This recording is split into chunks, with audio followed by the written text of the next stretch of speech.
넌 오늘 이 집에서 나가. 넌 이제 쓸모없어. 아이도 못 낳고 집안에 보탬도 안 되고 뭐하러 데리고 있어?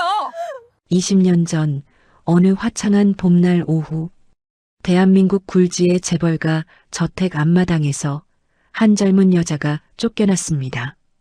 5년 동안 온갖 구박을 견디며 며느리 노릇을 해왔지만 아이를 낳지 못한다는 이유 하나로 하루아침에 버림받은 것이죠. 남편은 고개를 돌린 채 아무 말도 하지 않았습니다. 그가 선택한 건 아내가 아니라 이미 임신했다는 젊은 비서였으니까요. 빗속을 헤매다 쓰러진 그녀는 응급실에서 충격적인 사실을 알게 됩니다. 자신의 뱃속에 이미 구주된 생명이 자라고 있었다는 것을요. 그때까지만 해도 그 재벌가는 알지 못했습니다. 자신들이 내쫓은 쓸모없는 며느리가 유일한 친손자를 품고 있었다는 것을, 그리고 20년 후 그녀가 집문서를 들고 다시 돌아올 거라는 것을요. 도대체 그날 쫓겨난 며느리에게 무슨 일이 있었던 걸까요? 그리고 20년 후 그녀는 왜 다시 이 집 앞에 나타난 걸까요? 사연 시작 전 구독과 좋아요를 눌러주시고 어디에서 보고 계신지 댓글로 알려주세요. 그곳에 행운이 가득하기를 바라겠습니다. 20년 전 서울 성북동의 어느 저녁이었습니다. 높은 돌담 너머로 기와지붕이 우아하게 펼쳐진 한옥이 있었어요. 조선시대 양반가의 후손이라는 박씨 가문의 본가였죠. 대문 앞에는 경주 박씨 종가라고 새겨진 돌비석이 세워져 있었고 마당에는 수백 년 된 소나무가 위풍당당하게 서 있었습니다. 이 집의 안주인은 최 여사였어요. 이른을 바라보는 나이였지만 허리는 꼿꼿했고 눈빛은 매서웠습니다. 늘 한복을 차려입고 비녀를 꽂고 가문의 법도를 입에 달고 살았죠. 뼈대 있는 집안이라는 자부심 하나로 평생을 살아온 사람이었어요. 하지만 그 자부심의 이면에는 추악한 속물근성이 숨어 있었습니다. 저녁 6시 안채 대청마루에 저녁상이 차려졌어요. 은은한 조명 아래 놓인 상은 그야말로 진수성찬이었습니다. 갈비찜, 전복죽, 삼색나물, 더덕구이, 최고급 재료로 만든 음식들이 줄지어 놓여 있었죠. 최 여사가 상 앞에 앉았어요. 그 옆에는 아들 박민호가 앉았습니다. 35살 유명 건설사의 전무, 잘생긴 외모에 좋은 학벌까지. 겉으로 보기엔 나무랄 데 없는 남자였죠. 하지만 민호에게는 치명적인 결함이 있었어요. 어머니 말이라면 무조건 따르는 마마보이였거든요. 자기 생각이라는 게 없었습니다. 평생 어머니 그늘 아래서 살아왔으니까요. 상 맨 끝자리에 한 여자가 앉아 있었어요. 이수진, 32살, 민호의 아내였습니다. 수진은 고아 출신이었어요. 부모님을 일찍 여의고 고모 손에서 자랐죠. 좋은 대학을 나오고 민호를 만나 결혼했습니다. 신데렐라 같은 이야기였어요. 하지만 현실은 동화가 아니었습니다. 시어머니 최 여사는 처음부터 수진을 탐탁지 않게 여겼어요. 집안도 없고 배경도 없고 데려올 재산도 없는 며느리. 아들이 데려왔으니 받아들이긴 했지만 마음속으로는 늘 못마땅했죠.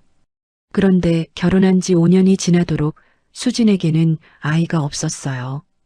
최 여사의 불만은 점점 커져갔습니다. 처음에는 은근슬쩍 비꼬더니 이제는 대놓고 구박하기 시작했죠. 오늘도 마찬가지였어요. 수진이 조심스럽게 밥을 떠먹고 있었습니다. 숟가락 소리 하나 내지 않으려고 조심했어요. 시어머니 눈치가 보였거든요. 최 여사가 갈비찜을 한 점 집어 입에 넣었습니다. 그리고 인상을 찡그렸어요. 이게 뭐야? 짜기도 하지. 수진의 어깨가 움찔했어요. 오늘 직접 만든 갈비찜이었거든요. 어머니, 죄송해요. 제가 간을. 됐어. 말을 하면 뭐해. 손맛이 없는데. 최 여사가 숟가락을 내려놓았습니다. 친정어머니한테 제대로 배운 게 없으니 그렇지. 아, 맞다.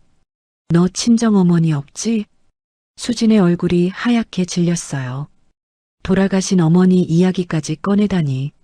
민호는 고개를 숙인 채 아무 말도 하지 않았습니다. 아내가 모욕당하는데도 방관했어요. 이게 하루 이틀 일이 아니었으니까요. 어머니, 수진이 떨리는 목소리로 말했어요. 어머니, 저 요즘 컨디션이 안 좋아서요. 다음엔 더 잘할게요. 컨디션? 맨날 컨디션 타령이야? 최 여사가 코웃음을 쳤습니다. 그렇게 몸이 약하니까 애도 못 낳는 거 아니야? 수진의 손이 떨렸어요. 숟가락을 쥔 손가락이 하얗게 질렸습니다. 저도 노력하고 있어요. 노력? 5년을 노력해도 안 되면 그건 안 되는 거야. 최 여사가 버럭 소리쳤어요. 우리 집안이 어떤 집안인데 경주 박씨 종갓집이야. 대가 끊기면 어쩌려고. 수진의 눈에 눈물이 그렁그렁 고였습니다. 하지만 울면 안 됐어요. 울면 더 구박받을 테니까요. 꾹 참았습니다. 최 여사가 수진을 쏘아봤어요. 너 혹시 병원 가봤어? 검사 받아봤냐고? 네, 받아봤어요. 뭐래? 수진이 입술을 깨물었어요. 특별히 이상은 없다고. 이상이 없는데 왜 애가 안 생겨? 그건 이상이 있는 거잖아. 최 여사가 밥상을 탁 쳤습니다. 그릇들이 덜컹거렸어요. 내가 진작에 알아봤어야 했어. 고아 출신이 뭘 알겠어. 건강한 자식 낳을 수 있는지도 확인 안 하고 들여놨으니. 어머니, 수진이 처음으로 목소리를 높였어요. 저도 사람이에요. 그렇게까지 말씀하시면. 뭐, 사람이면 자식을 낳아야지. 성녀가 사람이야? 성녀. 아이를 낳지 못하는 여자를 비하하는 말이었어요. 수진의 얼굴에서 핏기가 싹 빠졌습니다. 가슴에 비수가 박힌 것 같았죠. 어머니, 틀린 말이야? 결혼한 지 5년이야, 5년. 다른 집은 벌써 둘째, 셋째 낳을 때야. 근데 너는 배는 볼록하기는커녕 쏙 들어갔잖아. 최 여사가 차갑게 내뱉었습니다. 내가 며느리 복이 없어. 어휴. 수진이 고개를 숙였어요. 눈물이 뚝뚝 떨어졌습니다. 민호는 여전히 입을 다물고 있었어요. 밥만 떠먹고 있었죠. 마치 남의 집 일인 것처럼. 수진이 떨리는 목소리로 남편을 불렀어요. 여보. 민호는 대답하지 않았습니다. 여보, 나 좀 봐. 뭐? 민호가 겨우 고개를 들었어요. 눈을 마주치지 못했습니다. 시선이 이리저리 피했죠. 어머니가 저러시는데 아무 말씀 안 하실 거예요? 저 당신 아내예요. 제 편 좀 들어주세요. 민호가 난처한 표정을 지었어요. 그리고 한심한 말을 내뱉었습니다. 수진아, 어머니도 다 우리 생각해서 하시는 말씀이야. 좀 참아. 5년을 참았어요. 매일 구박받고 무시당하고 사람 취급도 못 받으면서 참았습니다. 그런데 더 참으라고요? 수진의 눈물이 멈췄어요. 대신 가슴속에서 뜨거운 것이 치밀어 올랐습니다. 서러움이었어요. 억울함이었어요. 최 여사가 비웃었습니다. 그래, 민호 말이 맞아. 참아야지. 성녀 주제에 뭘 바라는 거야? 수지는 아무 말도 하지 못했어요. 숟가락을 내려놓고 자리에서 일어났습니다. 죄송합니다. 저 먼저 일어나겠습니다. 그래, 꺼져. 밥맛 떨어지게. 수진이 고개를 숙인 채 부엌으로 향했어요. 어깨가 들썩들썩 떨렸습니다. 부엌 구석에서 주저앉아 울었어요. 소리를 죽이고 울었습니다. 내가 뭘 잘못했길래. 내가 뭘. 그녀는 몰랐어요. 아이가 생기지 않는 건 자기 탓이 아니었다는 걸. 스트레스로 몸이 망가진 거라는 걸. 시어머니의 구박이 얼마나 큰 영향을 미쳤는지, 그리고 더 큰 비극이 다가오고 있다는 것도 몰랐습니다. 며칠 후, 민호의 회사에 새로운 비서가 들어왔어요. 김유라, 29살, 날씬한 몸매에 화려한 외모, 민호의 눈길을 끌기에 충분했습니다. 유라는 처음부터 민호를 노리고 있었어요. 재벌가 아들, 잘생긴 외모, 나약한 성격, 조종하기 딱 좋은 남자였거든요. 유라가 민호에게 커피를 건넸어요. 전무님, 오늘도 야근이세요? 힘드시겠어요. 민호가 피곤한 표정으로 고개를 끄덕였습니다. 요즘 집에서도 좀 시끄럽고, 무슨 일 있으세요? 말씀하셔도 돼요. 제가 들어드릴게요. 유라가 은근슬쩍 다가앉았어요. 민호의 팔에 살짝 기대듯이 민호는 피하지 않았습니다. 그날 밤 민호는 집에 늦게 들어왔어요. 술 냄새를 풍기면서 수진이 걱정스럽게 물었습니다. 여보, 무슨 일 있어요? 요즘 왜 이렇게 늦어요? 회사 일이 많아서. 민호가 시선을 피하며 안방으로 들어갔어요. 수진은 남편의 등을 바라봤습니다. 뭔가 이상하다는 걸 느꼈어요. 하지만 확인할 용기가 나지 않았습니다. 불안한 예감이 가슴을 짓눌렀어요. 그 예감은 곧 현실이 될 거였습니다. 그로부터 2달이 지났습니다. 가을비가 추적추적 내리던 어느 저녁이었어요. 성북동 본가의 처마 끝에서 빗물이 줄줄 흘러내렸습니다. 하늘은 온통 잿빛이었고 바람은 차가웠죠. 수지는 부엌에서 저녁 준비를 하고 있었어요. 오늘따라 시어머니가 좋아하시는 갈비탕을 끓였습니다. 새벽부터 사골을 고아 육수를 냈죠. 어떻게든 잘 보이고 싶었거든요. 요즘 시어머니의 눈초리가 더 매서워졌으니까요. 그런데 이상했어요. 오늘따라 집안 분위기가 묘하게 들떠 있었습니다.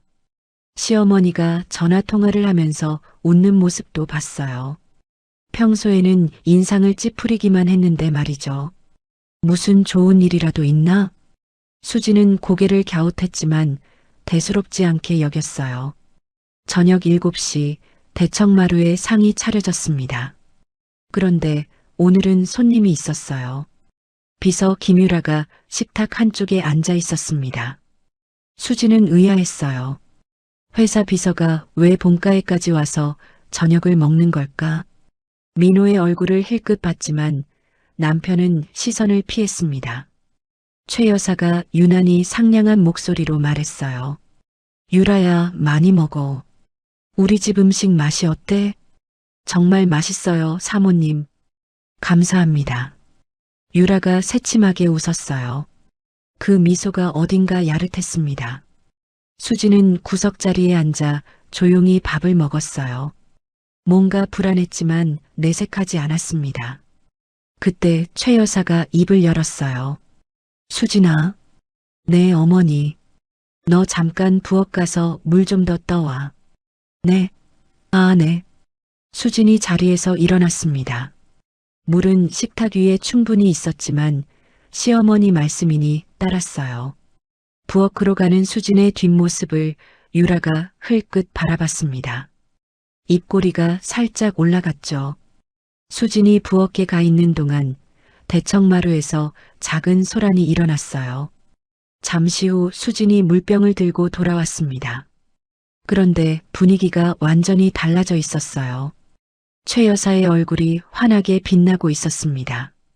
민호는 어색한 표정이었고요. 유라는 고개를 숙이고 있었는데 볼이 발그레했어요. 무슨 일이에요? 수진이 조심스럽게 물었습니다. 최 여사가 수진을 바라봤어요. 눈빛이 차가웠다가 갑자기 승리에 찬 미소로 바뀌었습니다.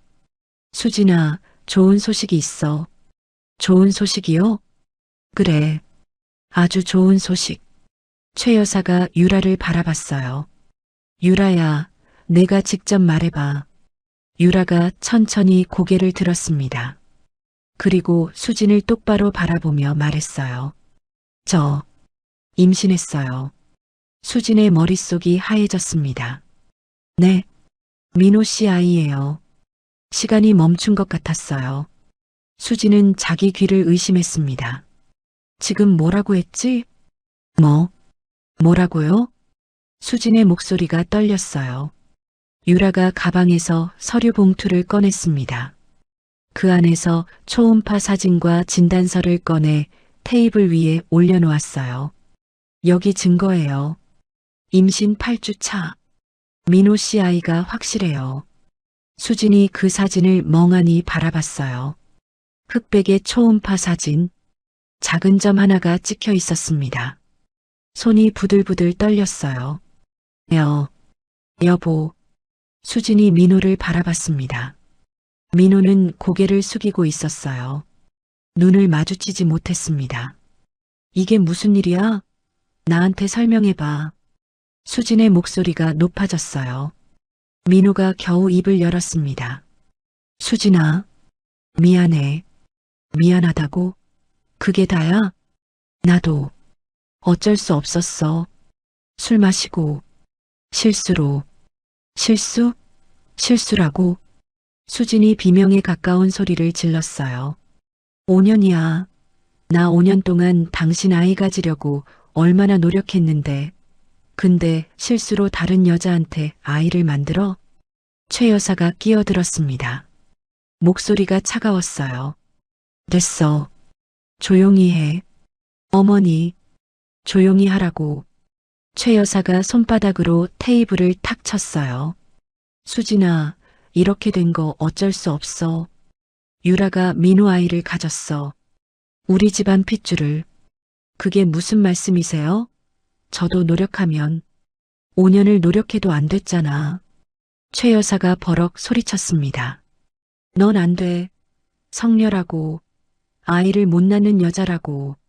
그 말이 비수처럼 가슴에 박혔어요. 수진의 눈에서 눈물이 쏟아졌습니다. 어머니, 그건 아직 모르는 거예요. 저도 아이를 가질 수 있어요. 닥쳐. 최 여사가 일어섰어요. 넌 오늘 이 집에서 나가. 네, 나가라고. 당장. 수진은 믿을 수가 없었어요. 귀를 의심했습니다. 어머니, 저 5년 동안 이 집에서 온갖 구박 다 받으면서 살았어요. 그런데 하루아침에 나가라고요? 그래, 나가. 최 여사가 냉정하게 말했습니다. 넌 이제 쓸모없어.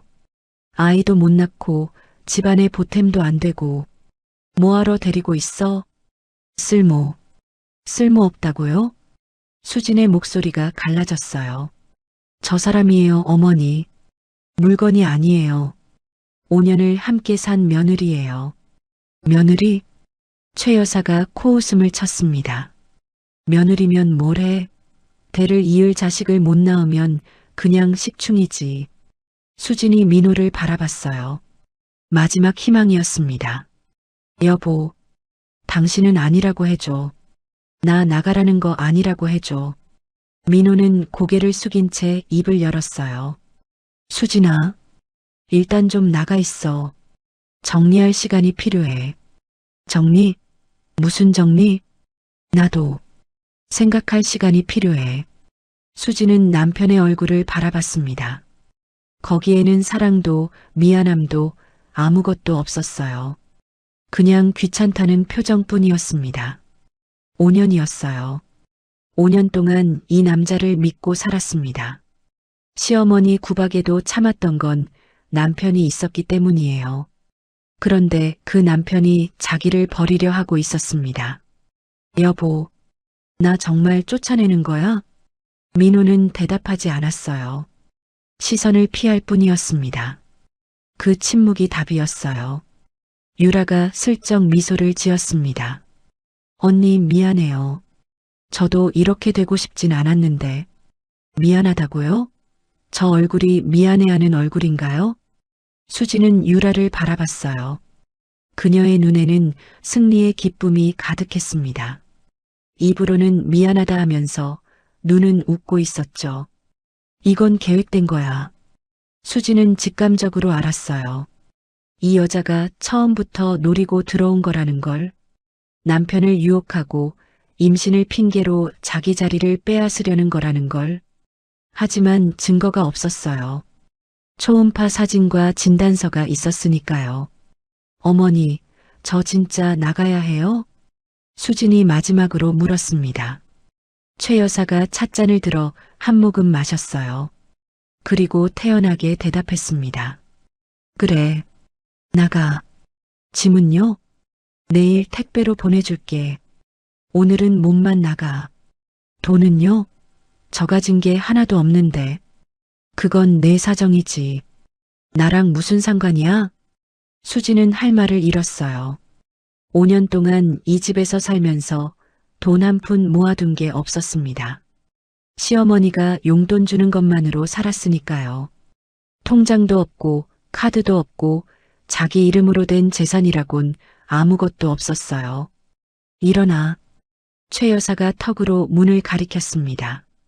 비가 더 세지기 전에 나가. 수지는 비틀거리며 일어섰어요. 다리에 힘이 없었습니다. 몸이 천근만근이었죠. 현관으로 향하는 발걸음이 무거웠어요. 등 뒤에서 유라의 낄낄거리는 웃음소리가 들렸습니다. 오늘부터 제가 이 집 며느리네요, 사모님. 그래, 유라야. 내가 진짜 며느리야. 우리 집안 핏줄 이어줄 사람. 그 말이 가슴에 대못처럼 박혔어요. 현관문을 열었습니다. 밖에는 비가 억수같이 쏟아지고 있었어요. 빗줄기가 굵었습니다. 우산도 없이 나서야 했죠. 수지는 대문 앞에 잠시 멈춰 섰어요. 뒤를 돌아봤습니다. 5년을 살았던 집이었어요. 구박받고 눈물 흘리면서도 그래도 자기 집이라고 여겼던 곳. 하지만 이제 저 집은 남의 집이었습니다. 빗물이 얼굴을 때렸어요. 아니, 눈물이었는지도 몰라요. 빗물과 눈물이 뒤섞여 흘러내렸습니다. 수지는 턱을 치켜들었어요. 울지 마. 여기서 울면 안 돼. 비를 맞으며 걷기 시작했습니다. 어디로 가야 할지 몰랐어요. 갈 곳이 없었거든요. 친정도 없고 친구도 없고 의지할 사람이 아무도 없었습니다. 그냥 걸었어요. 밤새도록 비를 맞으며 서울 거리를 헤맸습니다. 새벽녘이 되자 몸이 말을 듣지 않았어요. 열이 나기 시작했습니다. 다리가 풀렸죠. 어느 공원 벤치에 쓰러지듯 앉았어요.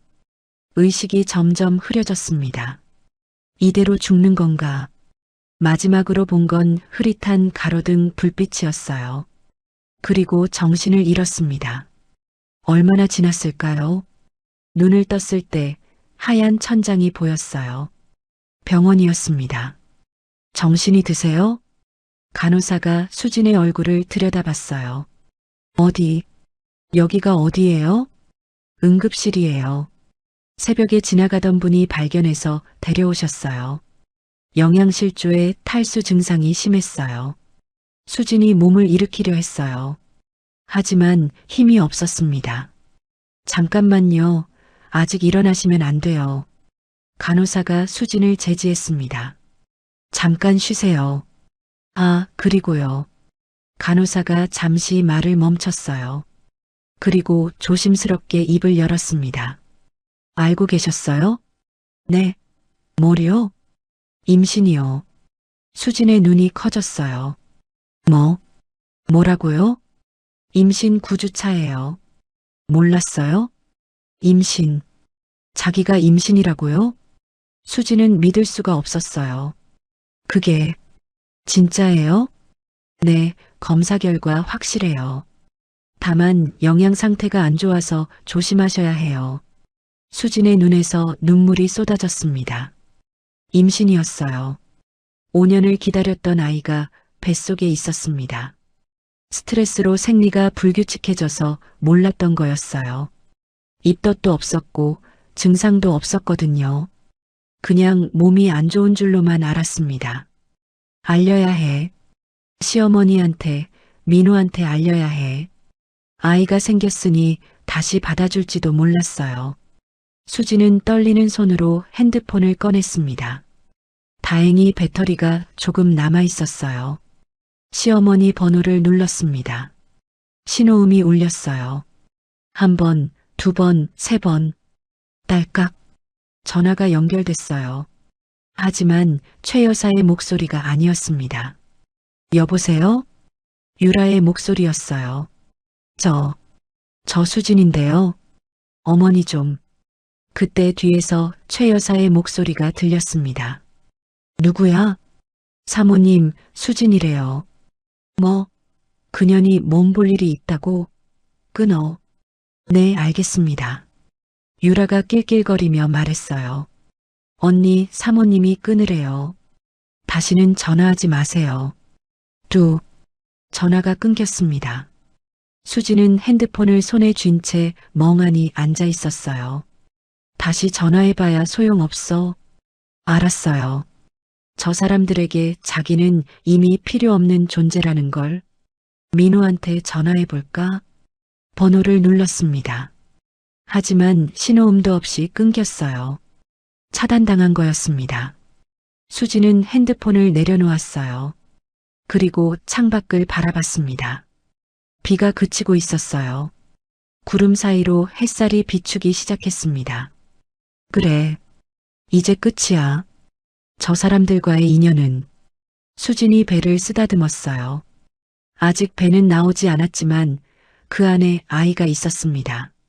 자기를 버린 사람들에게 매달리지 않겠다고 다짐했어요. 두고 봐.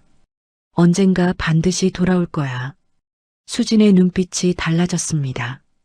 절망이 사라지고 그 자리에 결의가 차올랐어요. 이 아이를 위해서라도 살아남을 거야. 그리고 반드시 복수할 거야. 며칠 후 수지는 미국행 비행기에 올랐습니다. 친척 아주머니가 LA에 살고 있었거든요. 유일하게 의지할 곳이었습니다. 비행기 창밖으로 서울이 점점 작아졌어요. 수지는 그 모습을 보며 중얼거렸습니다. 기다려. 내가 꼭 돌아올 테니까. LA행 비행기 아니었습니다. 수지는 창가 자리에 앉아 멍하니 구름을 바라봤어요. 13시간의 긴 비행이었지만 잠이 오지 않았습니다. 뱃속 아이 생각뿐이었어요. 이 아이는 내가 지킨다. 손을 배 위에 올렸습니다. 아직 아무 느낌도 없었지만 그 안에 생명이 있다는 게 신기했어요. 9주차. 아이가 생긴 건 아마 그때였을 거예요. 남편 민호와 마지막으로 함께한 밤. 그날 이후로 민호는 늘 늦게 들어왔고 수진과 눈도 마주치지 않았죠. 그때 이미 유라와 바람을 피우고 있었구나. 씁쓸했어요. 하지만 이제 와서 뭘 어쩌겠어요. 다 지난 일이었습니다. 비행기가 흔들렸어요. 난기류를 만난 거였죠. 수지는 안전벨트를 다시 확인하며 눈을 감았습니다. 엄마가 될 거야. 이 아이의 엄마. 처음으로 미래가 조금 보이는 것 같았어요. LA 공항에 도착했을 때 친척 아주머니가 마중 나와 있었습니다. 50대 후반의 여자였어요. 수진 어머니의 사촌 언니. 어릴 때 몇 번 본 게 전부였지만 그래도 피는 물보다 진했습니다. 수진아. 아주머니가 수진을 꼭 안아줬어요. 어머나 얼굴이 왜 이래. 밥은 먹고 다녔어?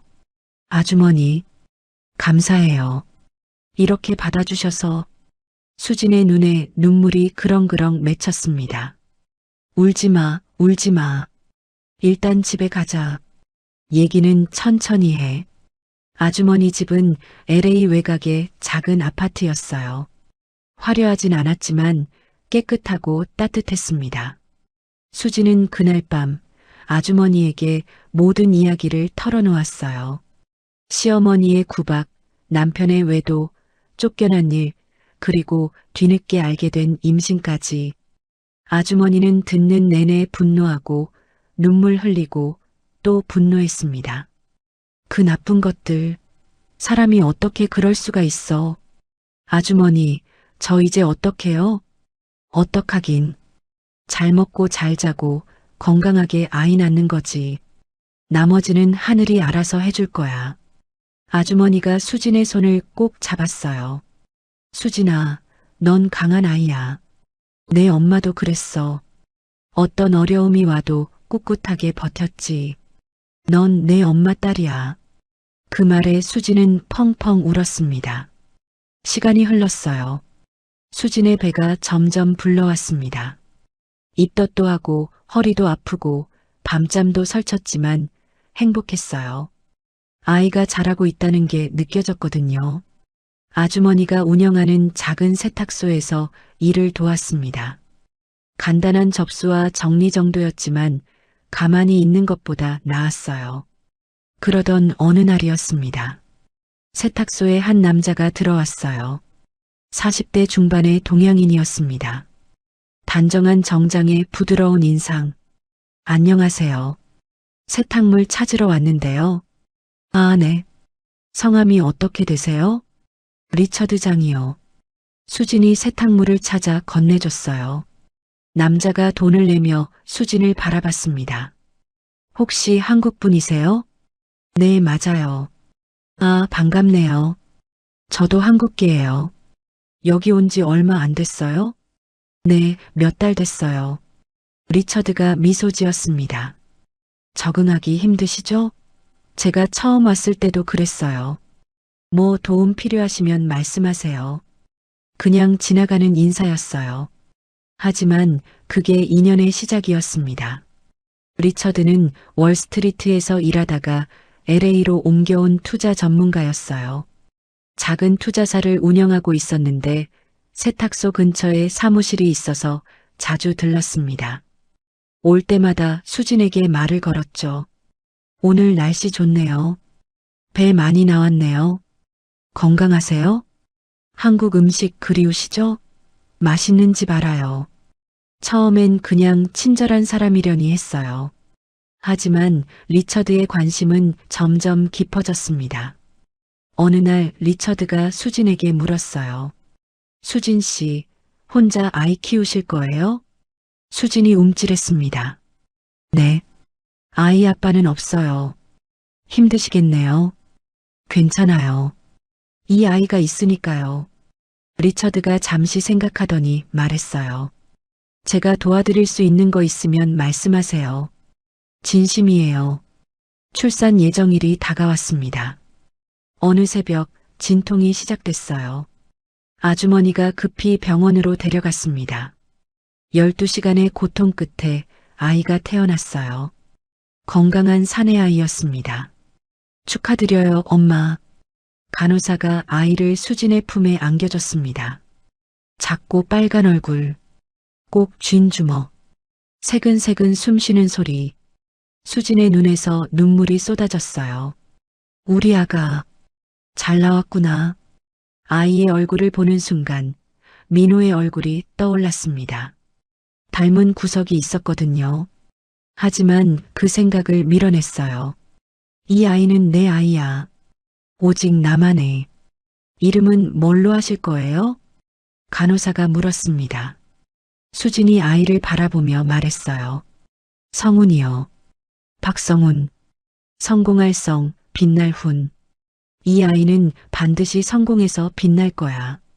그렇게 수진의 새로운 인생이 시작됐습니다. 리처드는 출산 후에도 계속 수진을 도왔어요. 아이 용품을 사다 주고 병원비를 대신 내고 좋은 어린이집을 알아봐 주기도 했습니다. 리처드 씨, 왜 이렇게 잘해주세요? 저 갚을 게 없는데. 갚을 필요 없어요. 그냥 도와드리고 싶어서요. 리처드가 부드럽게 웃었습니다. 수진 씨, 저 솔직히 말해도 돼요? 네. 저 수진 씨한테 관심 있어요. 처음 봤을 때부터. 수진은 당황했어요. 자기는 쫓겨난 여자인데, 남의 아이까지 있는데, 저는 대답 안 하셔도 돼요. 그냥 제 마음만 알아주세요. 기다릴게요. 리처드는 정말 기다렸습니다. 1년, 2년, 3년. 성훈이가 4살이 되던 해 수진에게 큰일이 생겼어요. 차 사고였습니다. 교차로에서 신호를 무시한 트럭이 수진의 차를 들이받았어요. 차는 완전히 찌그러졌고 수진은 중상을 입었습니다. 응급실로 실려갔어요. 얼굴과 몸 곳곳에 심한 부상을 입었습니다. 특히 얼굴은 많이 다쳤어요. 리처드가 달려왔습니다. 수진 씨, 괜찮아요? 의식은 있었지만 말을 제대로 할 수 없었어요. 의사가 리처드에게 말했습니다. 얼굴 재건 수술이 필요합니다. 뼈가 많이 손상됐어요. 해주세요. 비용은 제가 대겠습니다. 그렇게 수진은 3번의 수술을 받았어요. 몇 달 후 붕대를 풀었을 때 거울 속에는 낯선 얼굴이 있었습니다. 예전의 수진이 아니었어요. 이목구비가 더 뚜렷해지고 세련되게 변해 있었습니다. 완전히 다른 사람 같았죠. 이게 나야? 수진이 거울을 만지며 중얼거렸어요. 리처드가 옆에서 말했습니다. 여전히 아름다워요, 수진 씨. 그 후로 몇 년이 더 지났습니다. 리처드와 수진은 결국 결혼했어요. 성훈이도 리처드를 아빠처럼 따랐습니다. 리처드는 수진에게 투자와 경영을 가르쳐 줬어요. 수진은 놀라운 재능을 보였습니다. 숫자에 밝았고 판단력이 뛰어났거든요. 10년 후 리처드가 심장마비로 세상을 떠났습니다. 슬펐지만 그가 남긴 투자사를 수진이 물려받았어요. 수진은 회사를 키웠습니다. 미셸리라는 영어 이름으로 활동하며 월스트리트에서 이름을 날렸죠. 20년이 흘렀습니다. 미셸리는 이제 글로벌 투자사의 대표가 되어 있었어요. 성훈이도 훌륭하게 자라 회사에서 일하고 있었습니다. 어느 날 수진은 노트북으로 한국 뉴스를 검색했어요. 그리고 하나의 기사를 발견했습니다. 경주 박씨 종가 부동산 투자 실패로 파산 위기. 기사에는 익숙한 얼굴이 있었어요. 최 여사와 박민호. 20년 전 자기를 쫓아냈던 사람들이었습니다. 수진의 입꼬리가 천천히 올라갔어요. 드디어 때가 됐구나. 그녀는 비서에게 전화했습니다. 한국행 비행기 예약해줘. 그리고 박씨 가문에 대한 정보 다 모아놔. 복수의 시간이 다가오고 있었습니다. 20년 후 서울. 인천공항에 전용기 한 대가 착륙했습니다. 활주로에는 검은색 벤츠 세대가 대기하고 있었어요. 공항 VIP 통로가 열리고 한 여자가 걸어 나왔습니다. 미셸리. 50대 중반이었지만 나이를 짐작하기 어려웠어요. 단정하게 올린 머리, 샤넬 정장, 에르메스 버킨백. 걸음걸이 하나하나에 위험이 넘쳤습니다. 20년 전 비 맞으며 쫓겨났던 이수진의 모습은 어디에도 없었어요. 교통사고 후 재건 수술로 얼굴이 완전히 달라졌거든요. 예전의 순하고 여린 인상은 사라지고 날카롭고 세련된 얼굴이 되어 있었습니다. 그 옆에 젊은 남자가 함께 걸었어요. 박성훈, 25살, 수진의 친아들이었습니다. 반듯한 이목구비에 훤칠한 키, 하버드 MBA를 졸업하고 어머니 회사에서 수행비서로 일하고 있었죠. 겉으로 보기엔 완벽한 엘리트 청년이었습니다. 엄마, 긴장되세요? 성훈이 조용히 물었어요. 수진이 선글라스를 벗으며 대답했습니다. 아니, 오히려 설레는구나. 20년 만이잖아요. 그래, 20년. 수진이 서울 하늘을 올려다봤어요. 이날만 기다렸어. 차가 강남으로 향했습니다. 수진은 차 안에서 태블릿을 펼쳤어요. 화면에 박씨 가문의 현황이 정리되어 있었습니다. 상황은 처참했어요. 20년 전만 해도 경주 박씨 종가는 대단했습니다. 성북동 본가에 강남 상가 건물 3채, 지방의 땅까지 꽤 큰 재산이었죠. 하지만 지금은 달랐어요. 유라의 사치가 시작이었습니다. 명품백, 해외여행, 고급 레스토랑, 돈을 물쓰듯 썼죠. 거기에 아들 도준이 크면서 사고를 치기 시작했어요. 음주운전, 폭행, 도박. 합의금만 수억이 들어갔습니다. 민호는 손 놓고 있었어요. 어머니 말만 듣고 아내 말만 듣고 스스로 결정하는 게 없었죠. 회사도 제대로 못 굴리고 부동산 투자도 실패했습니다. 강남 상가 세 채는 이미 팔렸고 지방 땅도 경매로 넘어갔어요. 남은 건 성북동 본가와 마지막 상가 하나뿐이었습니다. 그마저도 담보로 잡혀 있었어요. 은행 대출 이자도 밀리고 있었죠. 처참하네. 수진이 태블릿을 덮으며 말했어요. 자업자득이에요. 성훈이 차갑게 대답했습니다. 그래, 자업자득이지. 수진이 창밖을 바라봤어요. 하지만 아직 부족해. 내가 직접 끝장을 봐야 해. 며칠 후, 박 씨 가문의 희소식이 전해졌습니다. 미국의 거대 투자사 ML캐피탈이 한국에 진출한다는 뉴스였어요. 그리고 그 대표 미셸리가 박 씨 가문의 남은 부동산에 관심이 있다는 소문이 돌았습니다. 최 여사가 뛰어올랐어요. 뭐, 미국 투자사? 우리 건물에 관심이 있다고? 네, 어머니. 수백억 규모 투자라고 하더라고요. 민호가 들뜬 목소리로 말했습니다. 유라도 눈이 반짝였어요. 어머, 드디어 기회가 온 거 아니에요? 우리 다시 일어설 수 있겠네. 최 여사가 고개를 끄덕였습니다. 연락해봐. 어떻게든 미팅 잡아. 며칠 후 미셸리 측에서 연락이 왔어요. 투자 검토를 위해 직접 만나고 싶다는 내용이었습니다. 최 여사는 난리가 났어요. 집 청소해. 음식 준비해. 최고급으로. 20년 전 수진에게 물 심부름시키며 갑질하던 그 모습은 온데간데 없었습니다. 돈 앞에서는 고개가 저절로 숙여지는 법이죠. 미팅 당일, 미셸리가 성북동 본가에 도착했습니다. 검은색 벤츠에서 내린 그녀를 보고 최 여사가 달려나왔어요. 아흔을 바라보는 나이에 허리가 굽었지만 오늘만큼은 꼿꼿하게 폈습니다. 어서 오세요, 미셸 대표님. 먼 길 오시느라 수고 많으셨습니다. 최 여사가 90도로 허리를 숙였어요. 20년 전 며느리에게 꺼져라고 하던 그 입으로 이제는 굽신거리고 있었습니다. 수지는 선글라스 너머로 최 여사를 바라봤어요. 많이 늙었네. 하지만 인상은 여전했습니다. 눈밑주름 사이로 탐욕이 번뜩였거든요. 반갑습니다, 최 여사님. 수진이 능숙한 영어 악센트를 섞어 한국어로 말했어요. 오랜만에 한국에 와서 정말 반갑네요. 아이고, 한국말을 이렇게 잘하시다니. 어서 들어오세요. 최 여사가 앞장서서 안내했습니다. 수진이 대문을 지나 마당으로 들어섰어요. 20년 만이었습니다. 이 마당에서 비를 맞으며 쫓겨났었죠. 그때의 굴욕과 서러움이 떠올랐어요. 하지만 내색하지 않았습니다.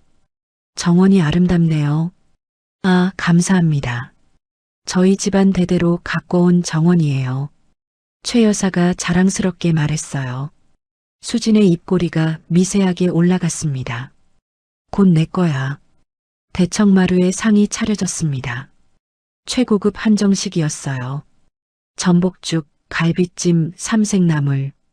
최 여사가 정성껏 준비한 게 분명했습니다. 민호와 유라도 동석했어요. 민호는 55이 됐는데 많이 늙어 있었습니다. 흰머리가 듬성듬성 났고 눈 밑에는 다크서클이 짙었죠. 예전에 잘생긴 외모는 찾아보기 힘들었어요. 유라는 50이 됐지만 화장을 진하게 하고 명품으로 치장하고 있었습니다. 하지만 눈과 주름은 숨길 수 없었죠. 미셸 대표님, 많이 드세요. 유라가 능글맞게 웃으며 말했어요. 수지는 그 얼굴을 바라봤습니다. 인연이구나. 날 쫓아내고 내 자리를 차지한 년. 하지만 티를 내지 않았어요.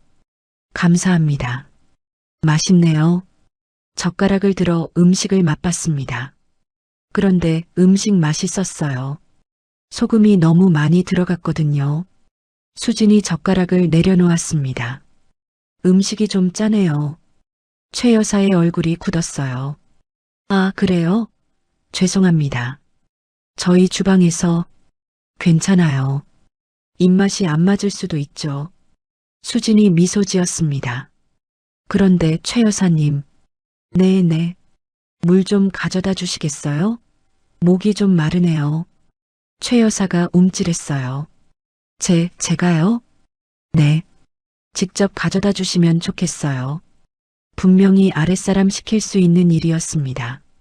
하지만 수지는 일부러 최 여사에게 시켰어요. 20년 전 최 여사가 수진에게 했던 것처럼 최 여사는 얼굴이 빨개졌지만 어쩔 수 없었습니다. 투자금이 필요했으니까요. 알겠습니다. 잠시만요. 최 여사가 부엌으로 향했어요. 수지는 그 뒷모습을 바라보며 속으로 웃었습니다. 어때? 이 기분이. 복수의 맛은 달콤했습니다. 최 여사가 물을 가져왔습니다. 떨리는 손으로 수진의 앞에 물잔을 내려놓았어요. 90평생 남에게 이런 일을 해본 적이 없었거든요. 얼굴이 불그락푸르락했습니다. 여기 있습니다, 대표님. 수진이 물을 한 모금 마셨어요. 그리고 잔을 내려놓으며 말했습니다. 고맙습니다. 그런데 물이 미지근하네요. 차가운 걸로 다시 가져다 주시겠어요? 최 여사의 눈이 커졌어요. 네, 차가운 물이요. 얼음 넣어서. 분명히 모욕이었습니다. 하지만 최 여사는 참아야 했어요. 수백억 투자가 달린 문제였으니까요. 알겠습니다. 최 여사가 다시 부엌으로 향했어요. 민호가 불편한 표정으로 수진을 바라봤습니다. 하지만 아무 말도 하지 못했어요. 이 자리에서 큰 소리칠 처지가 아니었거든요. 유라도 입술을 깨물고 있었습니다. 속이 부글부글 끓었지만 웃는 얼굴을 유지해야 했죠. 수지는 그들의 표정을 보며 속으로 웃었어요. 어때? 이 기분이. 20년 전 자신이 이 자리에서 당했던 일이 떠올랐습니다. 밥상머리에서 성렬하고 모욕당하고 물 심부름을 시키며 천대받았던 기억. 그 치욕을 이제 돌려주고 있었어요. 최 여사가 얼음물을 가져왔습니다. 여기 있습니다. 감사해요. 수진이 물을 받아 한 모금 마셨어요. 그리고 고개를 끄덕였습니다. 이제 됐네요. 자리에 앉으세요. 최 여사가 겨우 자리에 앉았어요. 이마에 땀이 송골송골 맺혀 있었습니다. 식사가 이어졌습니다. 분위기는 어색했어요. 최 여사와 민호, 유라 모두 눈치를 보며 수진의 비위를 맞추려 했습니다. 대표님, 한국 음식 입에 맞으세요? 유라가 능글맞게 물었어요. 그럭저럭요. 수진이 무심하게 대답했습니다. 혹시 불편한 거 있으시면 말씀해 주세요. 뭐든 맞춰드릴게요. 그래요? 그럼 하나 물어볼게요. 수진이 젓가락을 내려놓았어요. 이 갈비찜 누가 만들었어요? 유라가 당황했습니다. 아, 그건 저희 가정부가. 손맛이 없네요. 수진이 단호하게 말했어요. 재료는 좋은데 간이 안 맞아요. 짜기도 하고. 유라의 얼굴이 굳어졌습니다. 죄송합니다. 다음엔 더 신경 쓸게요. 괜찮아요. 친정 어머니한테 제대로 배운 게 없으면 그럴 수도 있죠. 그 말에 최 여사의 눈이 번쩍 뜨였어요. 어디서 많이 들어본 말이었거든요. 20년 전 자신이 수진에게 했던 말과 똑같았습니다. 하지만 설마 했어요. 이 미국에서 온 투자자가 그 일을 알 리가 없으니까요. 수진은 태연하게 물을 한 모금 마셨습니다. 기억나? 그때 내가 나한테 한 말. 속으로 중얼거렸어요. 식사가 끝나고 차가 나왔습니다. 수진이 찻잔을 들며 본론을 꺼냈어요. 자, 이제 사업 얘기를 해볼까요? 최 여사와 민호가 긴장했습니다. 네. 말씀하세요. 제가 이 동네 부동산에 관심이 있어요. 특히 이 저택과 강남에 있는 상가. 최 여사의 눈이 반짝였어요. 아, 그러세요? 저희 본가는 조선시대부터 내려온 유서 깊은. 알아요. 조사는 다 했어요. 수진이 말을 잘랐습니다. 문제는 지금 상황이 안 좋다는 거죠. 은행 대출 이자도 밀리고 담보도 잡혀 있고. 최 여사의 얼굴이 어두워졌어요. 그건 솔직히 말씀드릴게요. 제가 지금 사겠다고 하면 훨씬 싸게 살 수 있어요. 경매로 넘어가면 더 싸지겠죠. 민호가 안절부절 못했습니다. 대표님, 그러시면. 하지만 수진이 말을 끊었어요. 제가 다른 방법을 제안할게요. 다른 방법이요? 네. 투자요. 수진이 서류 가방에서 계약서를 꺼냈습니다. 제가 200억을 투자할게요. 대신 조건이 있어요. 조건이요? 이본가 저택과 강남 상가를 담보로 잡을 거예요. 그리고 박씨 가문 기업의 경영권 일부를 넘겨주셔야 해요. 최 여사의 얼굴이 창백해졌습니다. 경영권까지요? 네. 싫으시면 안 하셔도 돼요. 다른 투자처는 얼마든지 있으니까요. 수진이 서류를 다시 가방에 넣으려 했어요. 아니에요. 최 여사가 급히 말렸습니다. 생각해 볼게요. 시간을 좀 주세요. 그러세요. 일주일 드릴게요. 수진이 자리에서 일어났습니다. 좋은 식사였어요. 연락 기다릴게요. 수진이 떠난 후 최 여사 집안은 발칵 뒤집어졌어요. 어머니, 이거 받아야 해요. 유라가 다급하게 말했습니다. 200억이에요. 이 기회 놓치면 진짜 망해요. 민호도 고개를 끄덕였어요. 어머니, 유라 말이 맞아요. 지금 아니면 답이 없어요. 최 여사는 고민에 빠졌습니다. 본가 저택은 조상 대대로 물려받은 곳이었어요. 경주 박씨 종가의 상징이었죠. 그걸 담보로 잡힌다는 게 자존심이 상했습니다. 하지만 선택의 여지가 없었어요. 당장 다음 달 대출 이자도 막막했거든요. 그래, 어쩔 수 없지. 최 여사가 한숨을 쉬었습니다. 그 미셸이라는 여자, 뭔가 좀 이상하긴 한데. 뭐가요? 모르겠어. 어디서 본 것 같기도 하고, 아닌 것 같기도 하고. 최 여사가 고개를 저었어요. 에이, 아니겠지. 내가 나이 먹으니까 헛것이 보이나 봐. 유라가 코웃음을 쳤습니다. 어머니도 그냥 미국 부자일 뿐이에요. 우리한테 돈 투자하려는. 그래, 그렇겠지. 최 여사가 고개를 끄덕였어요. 그들은 몰랐습니다. 저 미셸리가 20년 전 자기들이 쫓아낸 며느리 이수진이라는 걸. 그리고 그녀의 복수가 이제 막 시작됐다는 것도요. 그날 밤 수진은 호텔 스위트룸에서 와인을 마시고 있었어요. 창밖으로 서울 야경이 펼쳐져 있었습니다. 반짝이는 불빛들이 아름다웠죠. 성훈이 옆에 앉아 물었어요. 엄마, 오늘 기분이 어땠어요? 수진이 와인잔을 내려놓았습니다. 후련했어. 진짜요? 그래. 그 여자가 나한테 물 가져다 줄 때 얼마나 통쾌했는지 몰라. 수진이 창밖을 바라봤어요. 20년 전에는 내가 저 집에서 쫓겨났어. 비 맞으며 맨발로 걸었지. 그런데 이제는 저 사람들이 내 앞에서 굽신거려. 엄마. 하지만 아직 부족해.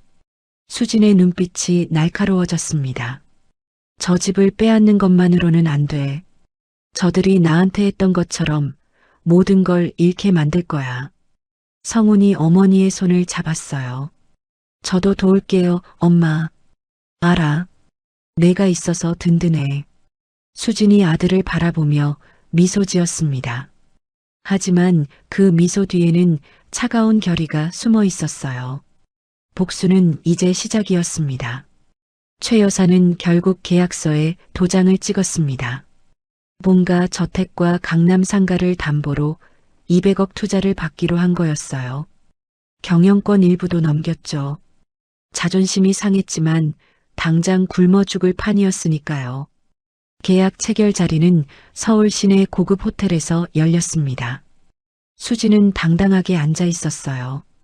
옆에는 성훈이 수행비서로 함께했습니다. 깔끔한 정장에 단정한 헤어스타일. 누가 봐도 엘리트 청년이었죠. 최 여사 쪽에서는 민호와 유라 그리고 도준이 나왔어요. 도준, 유라가 데려온 아들이었습니다. 25살, 민호의 아들이라고 알려져 있었지만 사실 남의 핏줄이었죠. 물론 아무도 그 사실을 몰랐어요. 수지는 도준을 보는 순간 속으로 코웃음을 쳤습니다. 저게 내 자리를 차지한 년의 아들이구나. 도준의 첫인상은 최악이었어요. 삐딱하게 앉아서 핸드폰만 만지작거렸습니다. 계약 자리인데도 관심이 없어 보였죠. 눈빛도 흐리멍덩했어요. 간밤에 술을 마셨는지 얼굴이 푸석푸석했습니다. 반면 성우는 달랐어요. 허리를 꼿꼿이 세우고 눈빛은 초롱초롱했습니다. 계약서를 꼼꼼히 검토하고 필요한 부분은 메모까지 했죠. 누가 봐도 일 잘하는 사람이었어요. 최 여사가 성훈을 힐끗 바라봤습니다. 저 젊은이 괜찮네. 자기도 모르게 감탄이 나왔어요. 자기 손자 도준과 비교가 됐거든요. 민호도 성훈에게 시선이 갔습니다. 어디서 본 것 같은데 묘한 느낌이 들었어요. 설명할 수 없는 끌림 같은 거였죠. 하지만 대수롭지 않게 여기고 넘겼습니다. 계약이 끝나고 식사 자리가 이어졌어요. 호텔 레스토랑에서 코스 요리가 나왔습니다. 분위기는 어색했지만 다들 웃는 척했죠. 유라가 입을 열었어요. 미셸 대표님, 옆에 계신 분은 누구세요? 제 수행비서예요. 박성훈이라고 합니다. 수진이 담담하게 대답했어요. 아, 그래요? 젊고 잘생겼네요. 어디 출신이에요? 하버드 MBA 나왔어요. 유라의 눈이 커졌습니다. 어머, 하버드요? 대단하네. 유라가 도준을 힐끗 봤어요. 도준은 여전히 핸드폰만 보고 있었습니다. 게임을 하는 것 같았죠. 도준아, 너도 인사해. 네. 도준이 건성으로 고개를 들었어요. 아, 네. 안녕하세요. 그리고 다시 핸드폰에 시선을 고정했습니다. 유라의 얼굴이 빨개졌어요. 창피했거든요. 남의 비서는 하버드 출신인데 자기 아들은 적골이니. 도준아, 핸드폰 좀 내려놔. 왜요? 지금 게임 중인데. 어른들 앞에서 그게 뭐야? 아, 알았어요. 짜증나게. 도준이 투덜거리며 핸드폰을 주머니에 넣었어요. 하지만 표정은 여전히 불만이 가득했습니다. 수지는 그 모습을 보며 속으로 웃었어요. 저게 박씨 가문의 후계자라고? 한심했습니다. 20년 동안 뭘 하며 살았는지. 식사 중간에 최 여사가 성훈에게 말을 걸었어요. 성훈 씨, 부모님은 뭐 하시나요? 성훈이 잠시 수진을 바라봤어요. 수진이 미세하게 고개를 끄덕였습니다. 어머니는 사업가세요. 아버지는 일찍 돌아가셨고요. 아이고, 그랬구나. 힘들었겠네. 최 여사가 동정하는 척했어요. 근데 어머니 성함이 어떻게 되세요? 그건 왜요? 성훈이 조심스럽게 물었습니다. 아니, 그냥 혹시 아는 분인가 싶어서. 알 리 없을 거예요. 미국에서 오래 사셨으니까요. 성훈이 담담하게 대답했어요. 최 여사는 고개를 끄덕였지만 뭔가 찜찜한 기분이 들었습니다. 성훈의 얼굴에서 어딘가 익숙한 느낌이 났거든요. 누구를 닮은 것 같은데. 누구지? 생각해봤지만 떠오르지 않았어요. 그냥 착각이려니 하고 넘겼습니다. 민호도 성훈에게 묘한 끌림을 느끼고 있었어요. 이 청년 뭔가 다르다. 도준에게는 한 번도 느껴본 적 없는 감정이었습니다. 아들을 보면서 뿌듯함이나 기대감 같은 걸 느껴본 적이 없었거든요. 도준은 늘 사고만 치고 말썽만 부렸으니까요. 그런데 성훈을 보니 달랐어요. 똑부러지고 예의 바르고 눈빛에 힘이 있었습니다. 저런 아들이 있으면 얼마나 좋을까 하는 생각이 절로 들었죠. 성훈 씨, 민호가 말을 걸었어요. 네, 말씀하세요. 혹시 결혼은 했어요? 성훈이 고개를 저었습니다. 아니요, 아직이요. 그래, 이렇게 훌륭한 청년이 왜 결혼을 안 했어? 아직 제가 부족하다고 생각해서요. 더 성장한 다음에 하려고요. 민호가 감탄했어요. 요즘 젊은이들 중에 복이 드물다. 우리 도준이도 저렇게 생각했으면 좋겠는데. 그 말에 도준이 인상을 찡그렸습니다. 아빠, 왜 갑자기 나 얘기해요? 아니, 그냥. 성훈 씨 보니까 생각나서. 뭐가요? 나랑 비교하는 거예요? 도준이 삐딱하게 물었어요. 비교는 무슨, 그냥 본받으면 좋겠다는 거지. 아, 짜증나. 나 먼저 갈게요. 도준이 벌떡 일어났습니다. 도준아, 아직 식사 안 끝났어. 유라가 급히 말렸지만 소용없었어요. 배불러요. 먼저 갈게. 도준이 성큼성큼 나가버렸습니다. 유라의 얼굴이 새빨개졌어요. 손님 앞에서 망신이었거든요. 죄송해요. 애가 요즘 좀 예민해서. 수진이 미소 지었습니다. 괜찮아요. 젊은이들 다 그렇죠, 뭐. 하지만 속으로는 비웃고 있었어요. 저게 박씨 가문의 미래라니. 한심하기 짝이 없네. 식사가 끝나고 헤어질 때였어요. 민호가 성훈에게 다가왔습니다. 성훈 씨, 명함 하나 줄 수 있어요? 네. 아니, 앞으로 사업 관련해서 연락할 일이 있을 것 같아서. 성훈이 명함을 건넸어요. 민호가 명함을 받아들며 성훈의 얼굴을 다시 한번 바라봤습니다. 이상하다. 왜 이렇게 마음이 끌리지? 설명할 수 없는 감정이었어요.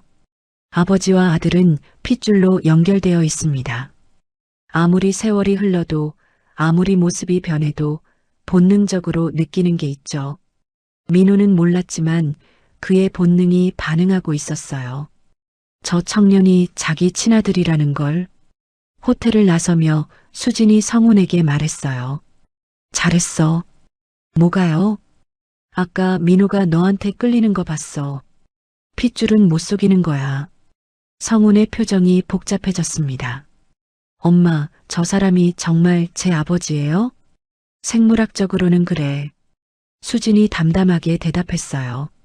하지만 아버지라고 부를 자격은 없어. 널 버린 사람이니까. 알아요. 저도 그 사람을 아버지로 생각하지 않아요. 성훈이 단호하게 말했습니다. 제 아버지는 리처드 장이에요. 저를 키워주신 분. 그래, 그게 맞아. 수진이 아들의 어깨를 토닥였어요.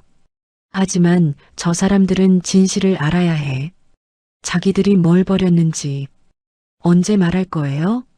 아직은 아니야. 좀 더 조여야 해. 수진의 눈빛이 날카로워졌습니다. 저들이 완전히 무너졌을 때, 그때 밝힐 거야. 성훈이 고개를 끄덕였어요. 알겠어요, 엄마. 기다릴게요. 모자는 나란히 걸으며 호텔을 빠져나왔습니다. 서울의 밤하늘에 별이 빛나고 있었어요. 복수의 그물은 점점 좁혀지고 있었습니다. 그날 밤, 최 여사 집에서는 난리가 났어요. 도준이 이 녀석? 어딜 갔어? 최 여사가 소리쳤습니다. 도준이 식사 자리에서 나간 뒤로 연락이 안 됐거든요. 전화도 안 받고 문자도 안 읽고 밤 11시가 넘어서야 도준이 집에 들어왔어요. 술 냄새를 풍기면서 할머니, 왜 그래요? 왜 그래? 전화는 왜 안 받아? 아, 배터리 나갔어요. 도준이 시큰둥하게 대답했습니다. 그리고 저 오늘 기분 나빴어요. 아빠가 그 머시기 성훈이랑 자꾸 비교하잖아요. 그게 뭐가 어때서? 내가 잘하면 비교 안 당하지. 최 여사가 버럭 소리쳤어요. 남의 집에는 하버드 나왔는데 넌 뭐야? 대학도 못 졸업하고. 아, 또 시작이네. 안 들을래요. 도준이 방으로 들어가려 했습니다. 거기서 최 여사가 도준의 팔을 잡았어요. 넌 이 집안 장손이야. 좀 정신 차려. 응? 도준이 팔을 뿌리쳤습니다. 알았어요. 알았다고요. 쾅! 방문이 닫혔어요. 최 여사가 한숨을 쉬었습니다. 저 녀석 어쩌다 저렇게 됐어. 유라가 옆에서 변명했어요. 어머니, 도준이도 힘들어서 그래요. 좀 이해해 주세요. 이해? 25이 뭐가 힘들어? 최 여사가 쏘아붙였습니다. 그 성훈이라는 애 봤지? 같은 나이인데 저렇게 다르잖아. 도대체 너네를 어떻게 키운 거야? 유라의 얼굴이 굳어졌어요. 어머니, 그건 좀. 됐어. 얘기 안 해. 최 여사가 손을 내저었습니다. 그리고 방으로 들어가며 중얼거렸어요. 저 미셸이란 여자 뭔가 이상해. 눈빛이 심상치 않아. 최 여사의 불안한 예감은 점점 커지고 있었습니다. 하지만 이미 늦었어요. 수진의 그물은 벌써 그들을 단단히 올가매고 있었으니까요. 계약 후 한 달이 지났습니다. 수진은 약속대로 200억을 투자했어요. 박 씨 가문에 밀린 대출 이자가 갚아지고 급한 불은 껐습니다. 최 여사는 안도의 한숨을 쉬었어요. 휴, 이제 좀 살겠다. 하지만 그건 착각이었습니다. 수지는 투자금을 미끼로 조금씩 경영에 개입하기 시작했어요. 회계장부를 요청하고 임직원 명단을 검토하고 모든 지출 내역을 보고받았죠. 처음에는 투자자로서 당연한 거라고 생각했어요. 하지만 시간이 지날수록 간섭이 심해졌습니다. 이번 달 접대비가 너무 많네요. 줄여야겠어요. 수진이 회의 자리에서 말했어요. 민호가 당황했습니다. 그건 거래처 관리 때문에. 거래처요? 어떤 거래처인데요? 수진이 서류를 펼쳤어요. 여기 보니까 골프장, 룸살롱, 고급 레스토랑. 전부 유흥비잖아요. 민호의 얼굴이 빨개졌습니다. 그게 앞으로 이런 지출은 제 승인 없이 안 됩니다. 알겠죠? 단호한 목소리였어요. 민호는 반박하지 못했습니다. 계약서에 그렇게 되어 있었거든요. 경영권 일부를 넘긴 대가였죠. 유라도 타격을 받았어요. 수진이 가계부를 요청했거든요. 유라 씨, 지난달 카드값이 3천만 원이던데요. 이게 뭐예요? 유라의 눈이 커졌습니다. 그건 생활비예요. 생활비가 3천만 원이요? 수진이 카드 명세서를 훑어봤어요. 샤넬 100, 500만 원, 에르메스 스카프 200만 원, 성형외과 700만 원. 이게 생활비예요? 유라의 얼굴이 새빨개졌습니다. 그건 제 개인 돈으로. 개인 돈이요? 유라 씨 명의로 된 재산이 뭐가 있죠? 수진이 차갑게 물었어요. 없잖아요. 다 박 씨 가문 돈이에요. 제 투자금이 들어간 돈. 유라가 입술을 깨물었습니다. 할 말이 없었어요. 앞으로 월 500만 원 이상 지출은 제 승인 받으세요. 네. 500만 원이요? 네. 불만 있으면 계약 파기하셔도 돼요. 대신 투자금 전액 상환해야 하지만. 유라의 얼굴이 허옇게 질렸습니다. 200억을 어떻게 갚아요? 불가능했어요. 알겠습니다. 유라가 고개를 숙였습니다. 수지는 속으로 웃었어요. 어때? 돈 없으면 이렇게 되는 거야. 20년 전 자신이 쫓겨날 때 한 푼도 없이 나갔던 기억이 떠올랐습니다. 그때의 굴욕을 이제 돌려주고 있었죠. 도준도 예외가 아니었어요. 어느 날 수진이 민호에게 전화했습니다. 박 사장님, 도준 씨 일 때문에 연락드렸어요. 도준이요? 무슨 일인데요? 어젯밤에 클럽에서 싸움이 났대요. 상대방이 다쳐서 합의금 요구하고 있고요. 민호의 얼굴이 어두워졌습니다. 그 녀석이 또 합의금이 5천만 원이래요. 어떻게 하실 거예요? 민호가 한숨을 쉬었어요. 제가 처리할게요. 아니요. 수진이 단호하게 말했습니다. 이번엔 제가 처리할게요. 대신 조건이 있어요. 조건이요? 도준 씨를 회사에서 내보내세요. 네. 민호가 깜짝 놀랐어요. 그게 무슨 말이에요? 도준이는 제 아들인데. 아들이니까 더 그래야죠. 회사에서 월급만 축 내고 사고만 치잖아요. 이러다 회사 망해요. 하지만 박 사장님, 수진이 목소리를 낮췄어요. 솔직히 말씀드릴게요. 도준 씨가 회사에 있는 한 추가 투자는 어려워요. 투자자들이 싫어해요. 민호가 말문이 막혔습니다. 추가 투자. 그게 없으면 회사가 버티기 힘들었어요. 아직 정상화되려면 멀었거든요. 생각해 보세요. 시간 드릴게요. 전화가 끊어졌습니다. 민호는 한참 동안 전화기를 들고 있었어요. 손이 떨렸습니다. 그날 밤 최 여사 집에서 가족회의가 열렸어요. 뭐, 도준이를 회사에서 내보내? 최 여사가 버럭 소리쳤습니다. 어머니, 저도 싫어요. 근데 어쩔 수 없어요. 민호가 고개를 숙였어요. 추가 투자 못 받으면 회사 망해요. 그러면 본가도 상가도 다 날아가요. 최 여사의 얼굴이 굳어졌습니다. 그 미셸이란 년이 우릴 쥐고 흔드는 거잖아. 어머니, 목소리 낮추세요. 혹시 누가 들으면 어때? 내 집에서 내가 소리 지르는데. 최 여사가 테이블을 쳤어요. 유라가 끼어들었습니다. 어머니, 저 여자 뭔가 이상해요. 이상하다니? 계속 우리 집안일에 간섭하잖아요. 돈 투자한 것 치고는 너무 심해요. 마치 복수하려는 것 같아요. 최 여사의 눈이 번쩍 뜨였습니다. 복수? 네.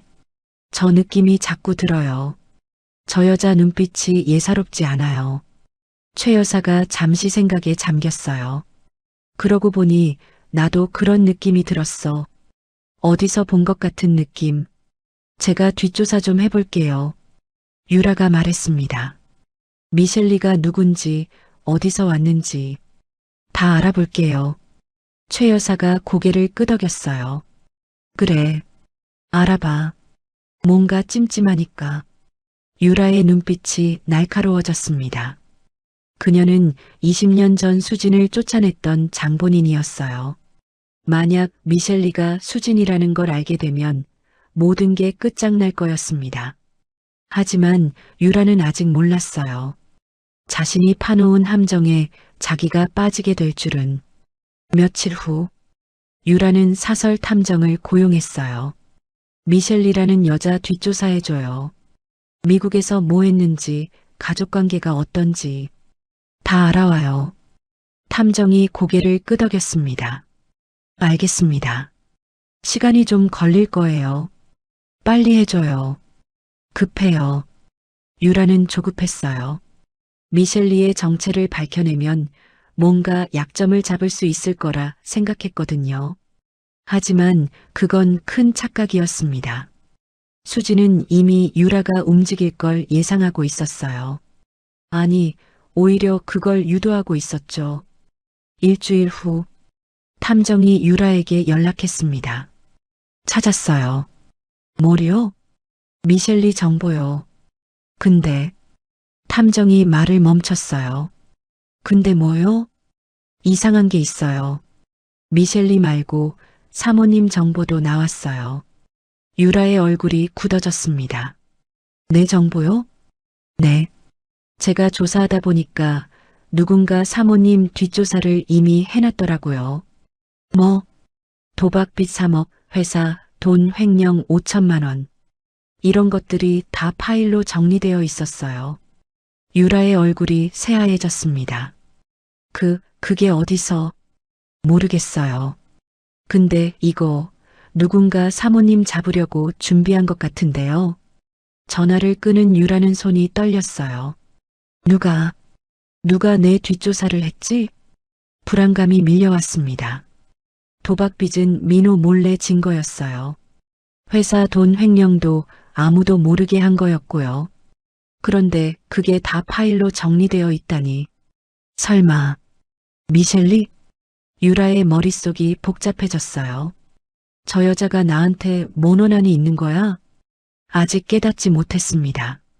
자신이 20년 전에 쫓아낸 여자가 돌아왔다는 걸. 그날 밤 유라는 불안을 참지 못하고 민호에게 털어놓았어요. 여보, 나 할 말 있어. 뭔데? 사실 나 도박 빚이 있어. 민호의 눈이 커졌습니다. 뭐? 도박? 미안해. 스트레스 받아서 좀 했는데 빚이 쌓였어. 얼마야? 3억? 3억? 민호가 벌떡 일어났어요. 미쳤어? 3억을 도박으로 날렸어? 미안해. 정말 미안해. 유라가 울먹였습니다. 그리고 회사 돈도 좀 썼어. 민호의 얼굴이 일그러졌어요. 뭐? 회사 돈을? 급하니까 어쩔 수 없었어. 갚으려고 했는데. 얼마야? 5천만 원. 민호가 머리를 쥐어뜯었습니다. 미쳤어, 진짜. 지금 회사가 어떤 상황인데 횡령을 해? 미안해, 여보. 미안하면 다야? 이거 미셸리한테 들키면 끝이야. 계약 파기되고 고소당하고 다 끝난다고. 민호가 소리쳤어요. 유라는 펑펑 울었습니다. 부부 사이에 금이 가기 시작했어요. 수진의 계획대로였습니다. 호텔 스위트룸. 수진이 와인을 마시며 보고를 받고 있었어요. 유라가 탐정 고용했다가 자기 뒷조사 파일을 발견했대요. 지금 민호랑 대판 싸웠고요. 성훈이 보고했습니다. 수진이 미소 지었어요. 예상대로네. 엄마, 이제 어떻게 할 거예요? 기다려. 저들이 서로 물어뜯게 놔둬. 수진이 와인잔을 기울였습니다. 가족이 무너지는 건 밖에서 때리는 것보다 안에서 무너지는 게 더 빨라. 성훈이 고개를 끄덕였어요. 그 다음은요? 다음은 수진의 눈빛이 날카로워졌습니다. 결정타를 날릴 거야. 창밖으로 서울 야경이 반짝였어요. 복수의 그물이 점점 조여지고 있었습니다. 유라와 민호의 싸움은 일주일 넘게 계속됐습니다. 밤마다 고성이 오갔어요. 최 여사도 잠을 못 잘 지경이었죠. 도대체 왜 이래? 맨날 싸우고. 최 여사가 소리쳤지만 소용없었어요. 민호는 유라의 도박빚과 횡령 사실에 충격을 받았습니다. 20년 동안 함께 살았는데 그동안 속아왔다는 게 분했거든요. 넌 처음부터 나한테 거짓말했어. 민호가 고함쳤어요. 아니야. 나 진심이었어. 유라가 울먹였습니다. 진심? 3억 도박 빚이 진심이야? 회사 돈 횡령한 게 진심이야? 그건 어쩔 수 없었다고. 당신이 돈을 안 주니까. 내가 돈을 안 줘? 매달 500만 원씩 줬잖아. 그게 뭐가 많아. 내 친구들은 한 달에 1,000만 원씩 받아. 민호는 기가 막혔어요. 그 돈이면 충분히 살 수 있어. 넌 욕심이 너무 많아. 욕심? 내가 욕심이 많아? 유라의 눈이 뒤집어졌습니다. 당신이 무능하니까 내가 이 고생을 하는 거야. 20년 동안 뭘 했어? 회사는 망해가고 집안은 쪼들리고. 뭐? 내가 무능해? 민호의 얼굴이 새빨개졌어요. 그래, 무능해. 마마보이 주제에. 그 말에 민호가 손을 들어 올렸습니다. 찰싹. 유라의 뺨을 때렸어요. 유라가 비틀거리며 뒤로 물러났습니다. 뺨을 감싸며 민호를 바라봤어요. 너, 나한테 손을 대? 미안, 내가 실수로. 손을 대? 유라의 눈에 광기가 서렸습니다. 좋아. 두고 봐. 내가 당신 어떻게 만드나. 유라가 방에서 나가버렸어요. 민호는 자기 손을 멍하니 바라봤습니다. 20년 부부 사이에 돌이킬 수 없는 금이 갔어요. 유라는 복수를 결심했습니다. 저 남자 나 없으면 아무것도 못하면서 분노가 치밀었어요. 그녀는 자기 방에서 짐을 쌌습니다. 집을 나갈 생각이었죠. 그런데 짐을 싸다가 문득 생각이 났어요. 그 미셸이란 년 뭔가 있어. 탐정이 찾은 파일이 떠올랐습니다. 누군가 자기 뒷조사를 해놨다는 거. 도박빚, 횡령 증거까지 다 정리해놨다는 거. 전현이 나를 노리고 있어. 유라는 확신했어요. 그리고 한 가지 더 떠올랐습니다. 미셸리의 얼굴. 어디서 본 것 같은 느낌. 누구지? 누구를 닮은 거지? 열심히 생각해봤어요. 하지만 떠오르지 않았습니다. 아, 모르겠다. 유라가 짜증을 냈어요. 그때 핸드폰이 울렸습니다. 탐정이었어요. 사모님, 추가로 알아낸 게 있어요. 뭔데요? 미셸리 본명이 따로 있대요. 유라의 눈이 번쩍 뜨였습니다. 본명? 뭔데요? 이수진이래요. 순간 유라의 머릿속이 하얘졌어요. 뭐라고요? 이수진. 20년 전 미국으로 간 기록이 있대요. 그리고 10년 전에 교통사고로 얼굴 재건 수술 받았고요. 유라의 손에서 핸드폰이 떨어졌습니다. 이수진. 20년 전 자기가 쫓아낸 여자. 초음파 사진 위조해서 임신했다고 속이고 그녀의 자리를 빼앗았던 여자. 비 오는 날 쫓겨나서 사라졌던 여자. 말도 안 돼. 유라가 중얼거렸어요. 그년이 돌아왔다고? 다리에 힘이 풀렸습니다. 바닥에 주저앉았어요. 끝났어. 다 끝났어. 공포가 밀려왔습니다. 수진이 돌아온 이유는 하나밖에 없었어요. 복수? 전현이 나를 망하게 하려고 온 거야. 유라는 벌벌 떨었습니다. 다음 날, 유라는 최 여사에게 달려갔어요. 어머니, 큰일 났어요. 왜 그래? 또 무슨 일이야? 최 여사가 귀찮다는 듯 물었습니다. 미셸리오, 그 여자 정체 알아냈어요. 최 여사의 눈이 커졌어요. 정체? 뭔데? 이수진이에요. 20년 전 쫓아냈던 그 수진이. 최 여사의 얼굴이 돌처럼 굳었습니다. 뭐라고? 수진이가 미국 가서 투자사 대표가 됐대요. 그리고 얼굴 성형해서 우리 못 알아보게 하고 온 거예요. 최 여사가 자리에 털썩 주저앉았어요. 그게 말이 돼? 그년이? 사실이에요. 탐정이 확인했어요. 유라가 울먹였습니다. 전현이 복수하러 온 거예요. 우리한테. 최 여사의 머릿속이 빠르게 돌아갔어요. 미셸리가 처음 왔을 때의 느낌. 어디서 본 것 같은 얼굴. 묘하게 익숙한 눈빛. 그리고 물 심부름 시켰을 때의 미소. 그때 비웃은 거였어. 이제야 깨달았습니다. 인연이. 감히. 최 여사가 이를 갈았어요. 어머니, 어떡해요? 전현한테 본가도 상가도 다 담보로 잡혔는데. 닥쳐. 생각 좀 하자. 최 여사가 소리쳤습니다. 긴급 가족회의가 열렸어요. 민호도 소식을 듣고 달려왔습니다.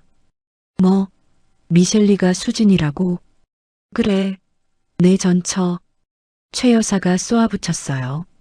민호의 얼굴이 새하얘졌습니다. 말도 안 돼. 수진이는 그때 미국 갔잖아. 거기서 돈 벌어서 돌아온 거야. 유라가 울부짖었어요. 다 당신 때문이야.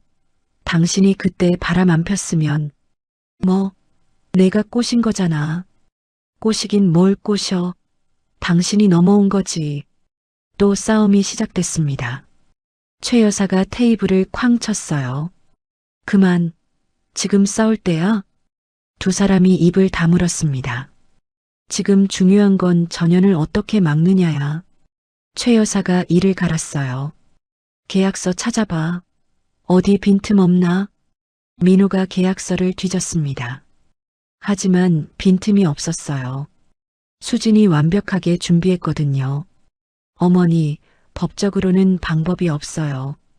그럼 어쩌라고? 최 여사가 버럭 소리쳤습니다. 그때 유라가 말했어요. 어머니, 방법이 하나 있어요. 뭔데? 협박해요. 최 여사와 민호가 유라를 바라봤습니다. 전연 아들 있잖아요. 성훈이. 유라의 눈이 음흉하게 빛났어요. 저 애가 민호 씨 친아들이래요. 뭐? 민호의 눈이 커졌습니다. 수진이가 쫓겨나고 나서 낳은 애래요. 탐정이 알아냈어요. 그게 진짜야? 민호가 믿을 수 없다는 표정을 지었어요. 친자 확인하면 되잖아요. 그거 가지고 협박하는 거예요. 유라가 말했습니다. 전연이 아들 신분 숨기고 있는 거 이상하잖아요. 뭔가 약점이 있는 거예요. 최 여사가 고개를 끄덕였어요. 그래. 그거 좋겠다. 민호는 복잡한 표정이었습니다. 성훈이 자기 아들이라니. 그때 느꼈던 묘한 끌림이 떠올랐어요. 핏줄이라서 그랬던 거였습니다. 여보, 뭐해? 연락해. 유라가 재촉했어요. 민호는 떨리는 손으로 핸드폰을 꺼냈습니다. 수지는 그들의 움직임을 모두 파악하고 있었어요. 호텔 스위트룸. 성훈이 들어와 보고했습니다. 엄마, 저쪽에서 뭔가 움직이고 있어요. 알아. 수진이 담담하게 대답했어요. 유라가 내 정체 알아냈어. 예상보다 빨랐네. 어떻게요? 상관없어. 오히려 좋아. 수진이 미소 지었습니다. 이제 숨길 필요 없으니까. 엄마. 성훈아, 준비해. 수진이 일어났어요. 최종 막을 열 시간이야. 창밖으로 서울 야경이 빛나고 있었습니다. 20년 동안 기다려온 순간이 다가오고 있었어요. 그때 민호에게서 전화가 왔습니다. 수진이 전화를 받았어요. 네, 박 사장님. 미셸 대표님. 아니, 수진 씨. 민호의 목소리가 떨렸습니다. 수진이 미소 지었어요. 알아챘구나. 왜 이래? 우리한테 왜 이래? 왜냐고? 수진이 차갑게 웃었습니다. 20년 전에 한 짓 기억 안 나? 그때는 비 오는 날 나 쫓아냈잖아. 한 푼도 없이, 신발도 없이. 수진의 목소리가 날카로워졌어요. 그리고 난 그때 임신 중이었어. 당신 아이를. 민호가 할 말을 잃었습니다. 성훈이가 당신 아들이야. 그때 뱃속에 있던 아이. 당신들이 버린 핏줄. 내가 키웠어. 하버드까지 보냈어. 수진이 창밖을 바라봤어요. 두고 봐. 이제 시작이야. 전화가 끊어졌습니다. 민호는 핸드폰을 든 채 멍하니 서 있었어요. 등에 식은땀이 흘렀습니다. 성훈이가 내 아들이라고. 그리고 그 순간 깨달았어요. 자신이 무엇을 잃어버렸는지. 그 다음 날 도준이 사고를 쳤습니다. 아버지 민호의 차를 몰래 끌고 나갔어요. 고급 세단이었죠. 친구들한테 자랑하고 싶었거든요. 문제는 도준이 음주 상태였다는 거였어요. 간밤에 클럽에서 술을 마셨는데 아직 덜 깬 상태로 운전대를 잡은 거였습니다.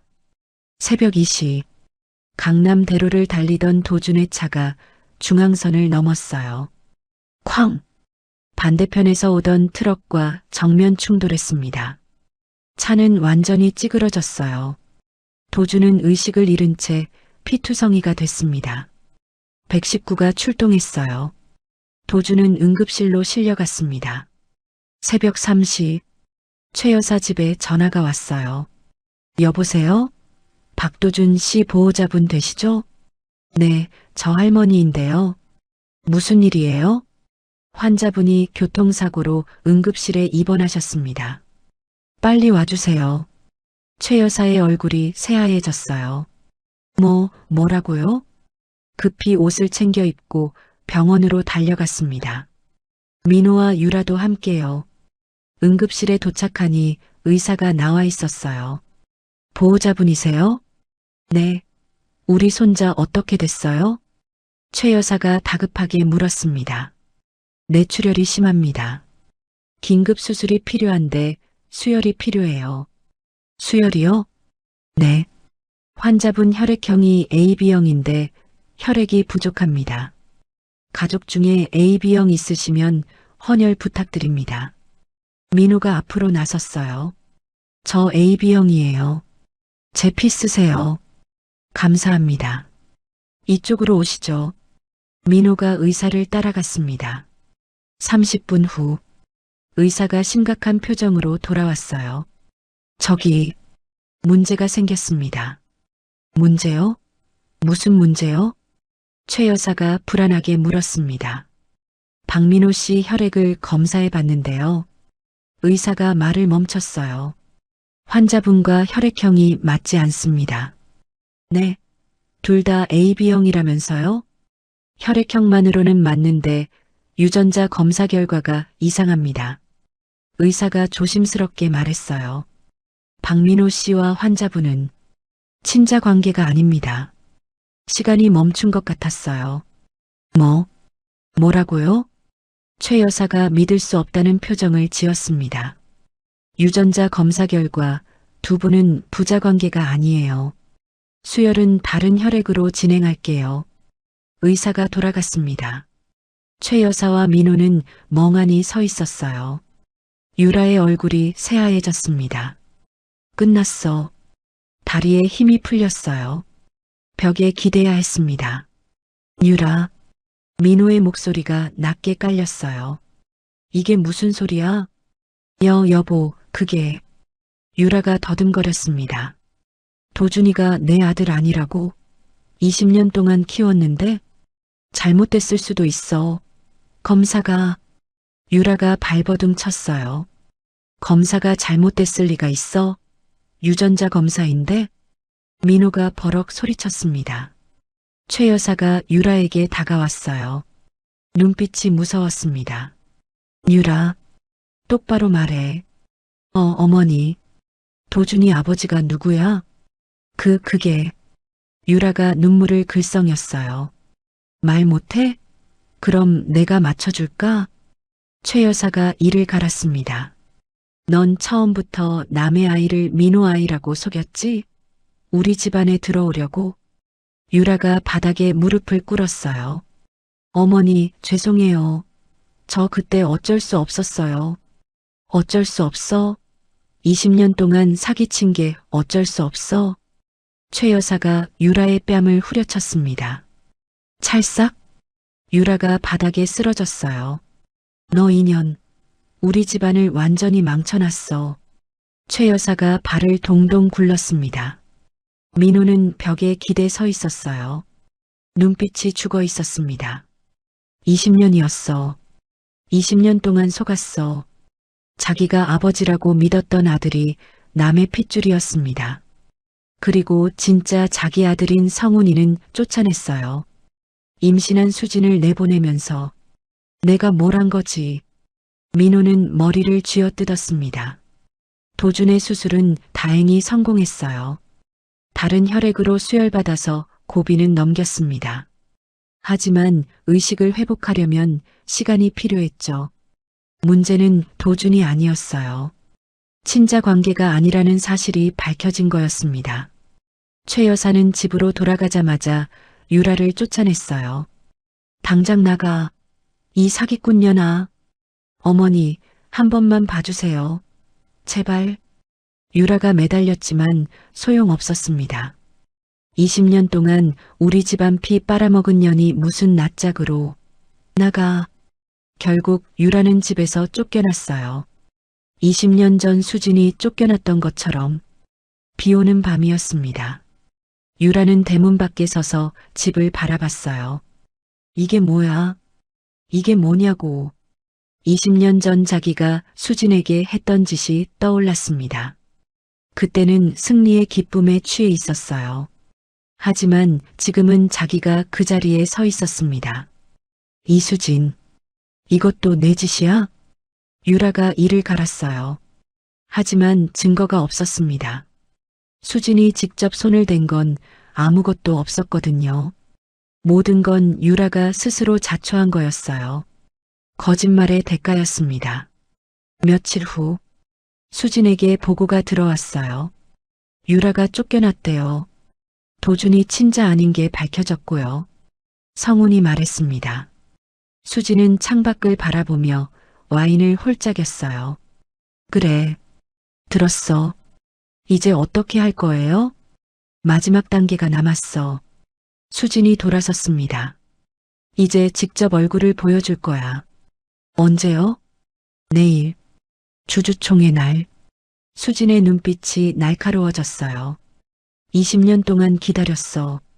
이제 끝낼 시간이야. 성훈이 고개를 끄덕였습니다. 저도 준비할게요, 엄마. 그래.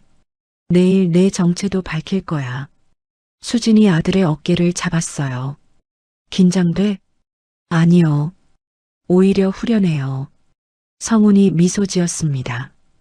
20년 동안 엄마 혼자 키워주셨잖아요. 이제 제가 곁에 설게요. 수진의 눈에 눈물이 살짝 비쳤어요. 고마워, 성훈아. 모자는 서로를 바라보며 미소 지었습니다. 내일이면 모든 게 끝나요. 20년 복수의 대장정이. 그날 밤, 민호는 혼자 술을 마시고 있었어요. 텅 빈 거실에서 위스키를 홀짝이며 창밖을 바라봤습니다. 내가 뭘 한 거지. 진짜 아들을 버리고 가짜 아들을 키웠어요. 진짜 아내를 쫓아내고 사기꾼을 들였고요. 20년 동안 엉망으로 살았습니다. 수진아, 민호가 중얼거렸어요. 그때 내가 왜 그랬을까? 후회가 밀려왔습니다. 하지만 이미 늦었어요. 엎질러진 물은 다시 담을 수 없으니까요. 민호는 술잔을 비우고 또 비웠습니다. 내일 주주총회에서 무슨 일이 벌어질지 그는 예감하고 있었어요. 폭풍이 온다는 걸. 주주총회 날이 밝았습니다. 서울 강남의 대형 컨벤션홀. 박씨 가문 기업의 연례 주주총회가 열리는 곳이었어요. 홀 안에는 수백 명의 주주와 기자들이 모여 있었습니다. 카메라 플래시가 터지고 웅성거리는 소리가 가득했죠. 단상 위에는 최 여사와 민호가 앉아 있었어요. 최 여사의 얼굴은 초췌했습니다. 며칠 사이에 10년은 늙어 보였어요. 유라의 사기극이 밝혀지고 도준이 친자가 아니라는 게 드러나면서 충격을 받았거든요. 민호는 더 심했어요. 눈 밑에 다크서클이 짙게 깔렸고 볼이 푹 꺼져 있었습니다. 며칠째 술만 마시고 제대로 먹지도 못했거든요. 오늘 무슨 일이 벌어질까요? 기자들이 수군거렸어요. ML캐피탈 대표가 직접 온다던데. 그 미셸리라는 여자? 요즘 업계에서 난리잖아. 박씨 가문 완전히 삼켜버릴 거라는 소문도 있던데. 기자들의 추측이 난무했습니다. 최 여사는 불안한 눈으로 입구를 바라봤어요. 손이 미세하게 떨리고 있었죠. 전현이 뭘 꾸미고 있는 거야. 수진의 정체를 알고 난 뒤로 최 여사는 밤잠을 설쳤어요. 20년 전 쫓아냈던 며느리가 복수하러 돌아왔다는 사실이 너무나 두려웠거든요. 민호도 마찬가지였습니다. 수진이 오늘 뭘 할 거지? 가슴이 두근거렸어요. 불안과 후회가 뒤섞인 복잡한 감정이었습니다. 오전 10시 정각, 컨벤션 홀 문이 열렸습니다. 미셸리 아니 이수진이 들어왔어요. 검은 정장의 하이힐, 단정하게 올린 머리, 당당한 걸음걸이. 20년 전 비 맞으며 쫓겨나던 그 여자의 모습은 어디에도 없었습니다. 그 옆에는 성훈이 함께 걸었어요. 깔끔한 네이비 정장에 반듯한 자세. 누가 봐도 엘리트 청년이었죠. 카메라 플래시가 터졌어요. 미셸리 대표님이다. 옆에 젊은 남자는 누구지? 기자들이 사진을 찍어댔습니다. 수지는 천천히 단상으로 걸어갔어요. 한 걸음 한 걸음 20년의 세월이 담긴 발걸음이었습니다. 최 여사와 눈이 마주쳤어요. 수진이 미소 지었습니다. 차갑지만 어딘가 슬픈 미소였죠. 최 여사는 몸이 굳었어요. 그 눈빛을 알아봤거든요. 수진이, 진짜 수진이구나. 20년 전 밥상머리에서 모욕당하면서도 꾹 참던 그 눈빛. 비 맞으며 쫓겨나면서도 울지 않던 그 눈빛. 하지만 지금은 달랐어요. 그때의 연약함은 사라지고 강인함과 위엄이 넘쳤습니다. 민호도 수진을 바라봤어요. 수진아. 가슴이 먹먹했습니다. 20년 만에 제대로 바라보는 전처의 얼굴. 얼굴은 달라졌지만 눈빛만은 그대로였어요. 수진이 단상에 올랐습니다. 마이크 앞에 섰어요. 홀 안이 조용해졌습니다. 안녕하세요. 수진의 목소리가 울려 퍼졌어요. 저는 ML캐피탈 대표 미셸리입니다. 잠시 멈췄어요. 그리고 천천히 말을 이었습니다. 아니, 제 본명을 말씀드려야겠네요. 홀 안이 술렁거렸어요. 제 이름은 이수진입니다. 최 여사의 얼굴이 새하얘졌어요. 민호도 굳어버렸습니다. 20년 전 이 자리에 계신 최 여사님과 박민호 씨의 며느리였죠. 기자들이 웅성거렸어요. 뭐야? 며느리? 20년 전이라고? 무슨 사연이 있는 거야? 수진이 미소 지었습니다. 20년 전 저는 이 집안에서 쫓겨났어요. 아이를 못 낳는다는 이유로요. 홀 안이 조용해졌어요. 모두가 숨을 죽이고 들었습니다. 시어머니께서 저를 성녀라고 부르셨죠. 밥상머리에서요. 수진이 최 여사를 바라봤어요. 기억나세요? 성녀가 사람이야? 그렇게 말씀하셨잖아요. 최 여사가 입술을 깨물었습니다. 할 말이 없었어요. 그리고 남편의 비서가 임신했다고 했죠. 남편의 아이라고요. 수진의 목소리가 차가워졌어요. 그게 거짓말인 줄도 모르고 저를 비 오는 날 내쫓으셨죠. 홀 안이 술렁거렸어요. 거짓말이라고? 무슨 뜻이지? 수진이 서류를 꺼냈습니다. 이건 유전자 검사 결과입니다. 며칠 전 박도준 씨가 교통사고로 수술받을 때 나온 거예요. 서류를 화면에 띄웠어요. 박민호 씨와 박도준 씨는 친자 관계가 아닙니다. 홀 안이 발칵 뒤집어졌어요. 뭐야? 친자가 아니라고? 20년 동안 속은 거야? 기자들이 미친 듯이 사진을 찍었습니다. 최 여사가 벌떡 일어났어요. 이 인연이 여기서 무슨 짓이야? 사실을 말하는 겁니다, 어머니. 수진이 담담하게 대답했어요. 20년 동안 숨겨왔던 사실을요. 수진이 성훈을 바라봤습니다. 여기 제 아들입니다. 성훈이 앞으로 나왔어요. 박성훈, 하버드 MBA 졸업, 현재 ML캐피탈 수석 비서. 수진의 목소리가 떨렸어요. 그리고 20년 전 제가 쫓겨난 뒤 낳은 아이입니다. 홀 안이 다시 조용해졌어요. 쫓겨날 때 저는 임신 9주차였어요. 몰랐어요. 스트레스로 생리가 끊긴 줄 알았거든요. 수진의 눈에 눈물이 고였습니다. 병원에서 임신 사실을 알았을 때 시댁에 알리려고 전화했어요. 다시 받아줄까 싶어서. 잠시 말을 멈췄어요. 목이 메었거든요. 하지만 전화기 너머로 웃음소리가 들렸어요. 유라 씨와 시어머니의 웃음소리. 수진이 최 여사를 바라봤습니다. 그때 알았어요. 저 사람들에게 나는 그냥 버려도 되는 존재구나. 최 여사의 얼굴이 일그러졌어요. 그래서 미국으로 갔습니다. 혼자 힘으로 아이를 낳고 키웠어요. 수진이 성훈의 어깨를 감쌌어요. 이 아이가 당신들이 버린 진짜 핏줄입니다. 홀 안이 술렁거렸어요. 민호가 성훈을 바라봤습니다. 눈에 눈물이 고여 있었어요. 저 아이가 내 아들. 처음 봤을 때 느꼈던 묘한 끌림. 설명할 수 없던 그 감정. 핏줄이었던 거예요. 성훈아. 민호가 떨리는 목소리로 불렀습니다. 성훈이 민호를 바라봤어요. 눈빛이 차가웠습니다. 저한테 말씀하시는 건가요? 나 아버지야. 아버지요? 성훈이 코웃음을 쳤어요. 아버지는 어머니를 버리지 않습니다. 아버지는 자식을 쫓아내지 않아요. 그때 나는 몰랐어. 내가 있는 줄. 몰랐다고요? 성훈의 목소리가 높아졌어요.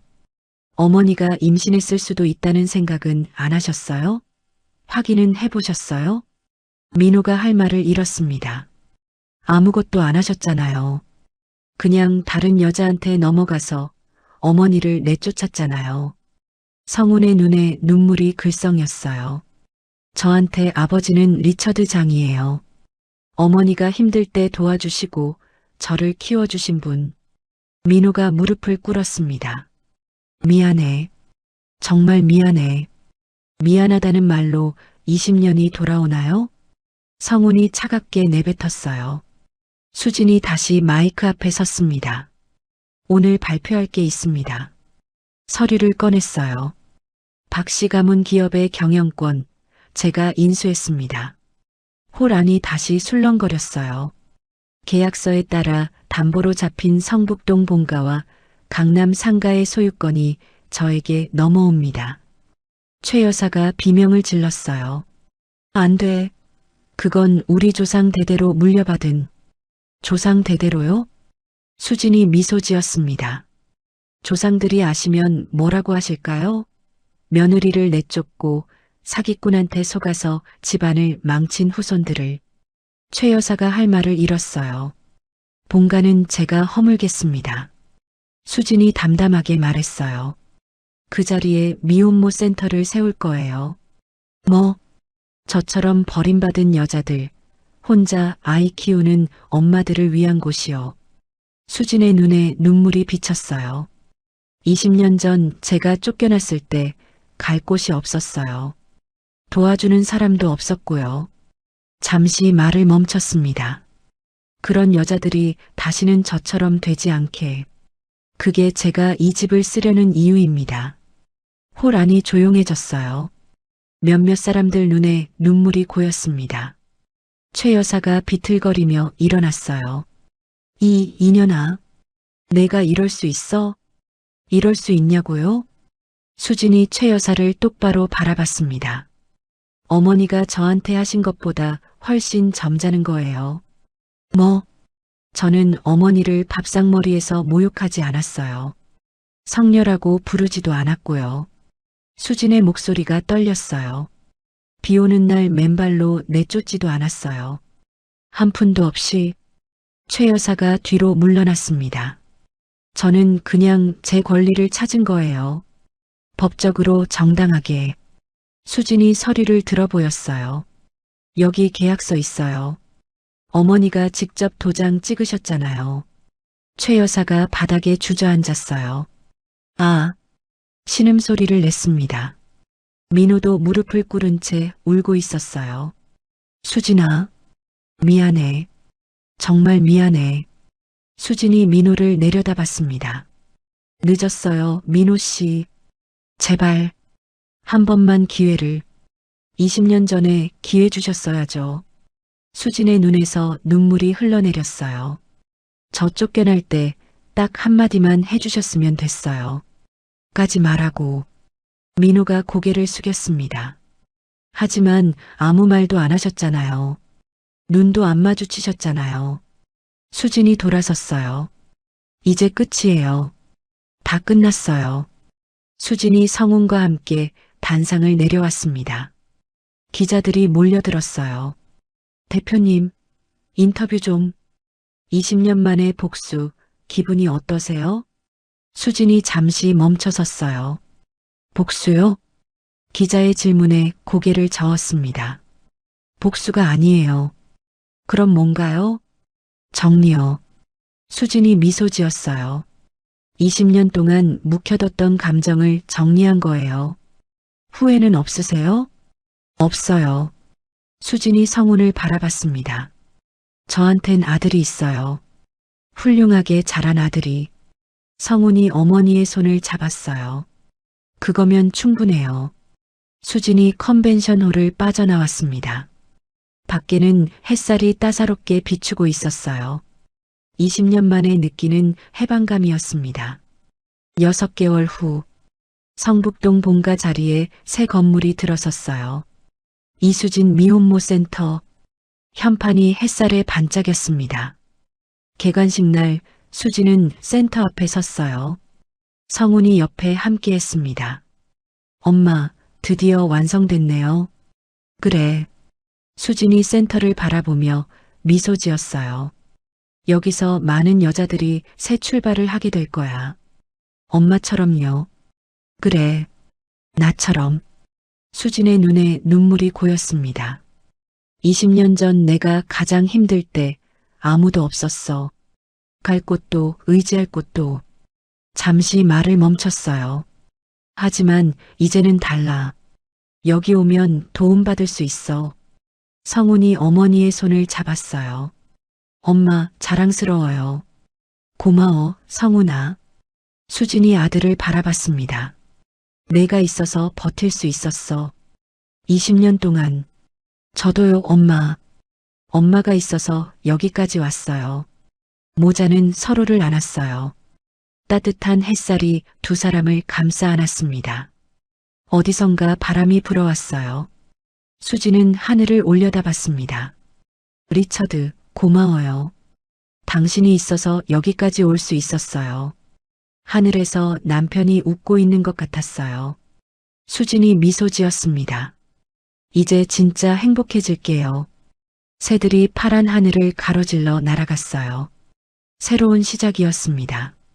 비 내리는 대문 밖으로 내쳐졌던 여인, 하지만 20년 뒤 가장 높은 곳에서 다시 가족을 지켜낸 수진 씨의 이야기였습니다. 수진 씨는 절망이 아닌 모성애를 선택했습니다. 차가운 여관방에서 포기하고 싶었을 그 순간 뱃속의 작은 생명을 위해 다시 일어서기로 결심했죠. 그 위대한 선택이 결국 억울한 누명을 벗기고 거짓으로 쌓아 올린 탐욕의 성을 무너뜨렸습니다. 결국 진정한 명문가를 만드는 건 핏줄에 대한 집착이 아니라 자식을 바르게 키워내려는 올곧은 마음이 아니었을까요? 돈과 허영에 눈이 멀어 진짜 보석을 버렸던 시댁의 말로는 우리에게 참 많은 것을 생각하게 합니다. 여러분이라면 그 모진 세월을 견디고 수진 씨처럼 당당하게 용서와 심판의 칼을 드실 수 있으셨을까요? 때로는 억울하고 분한 시련이 우리를 누구보다 강한 사람으로 다시 태어나게 만듭니다. 오늘의 통쾌한 결말이 여러분의 답답했던 가슴을 시원하게 뚫어주고 마음 한구석에 작은 위로가 되었기를 바랍니다. 앞으로도 당신의 곁에서 때로는 사이다처럼 시원하고 때로는 난로처럼 따뜻한 이야기로 찾아오겠습니다. 구독과 좋아요는 영상을 만드는데 정말 큰 힘이 됩니다. 그리고 20년을 홀로 버텨낸 위대한 어머니 수진 씨와 훌륭하게 자라준 아들 성훈 군을 위해 따뜻한 응원 한 줄 댓글에 남겨주세요. 당신의 남은 인생이 황금빛으로 빛나길 응원합니다. 인생우리였습니다.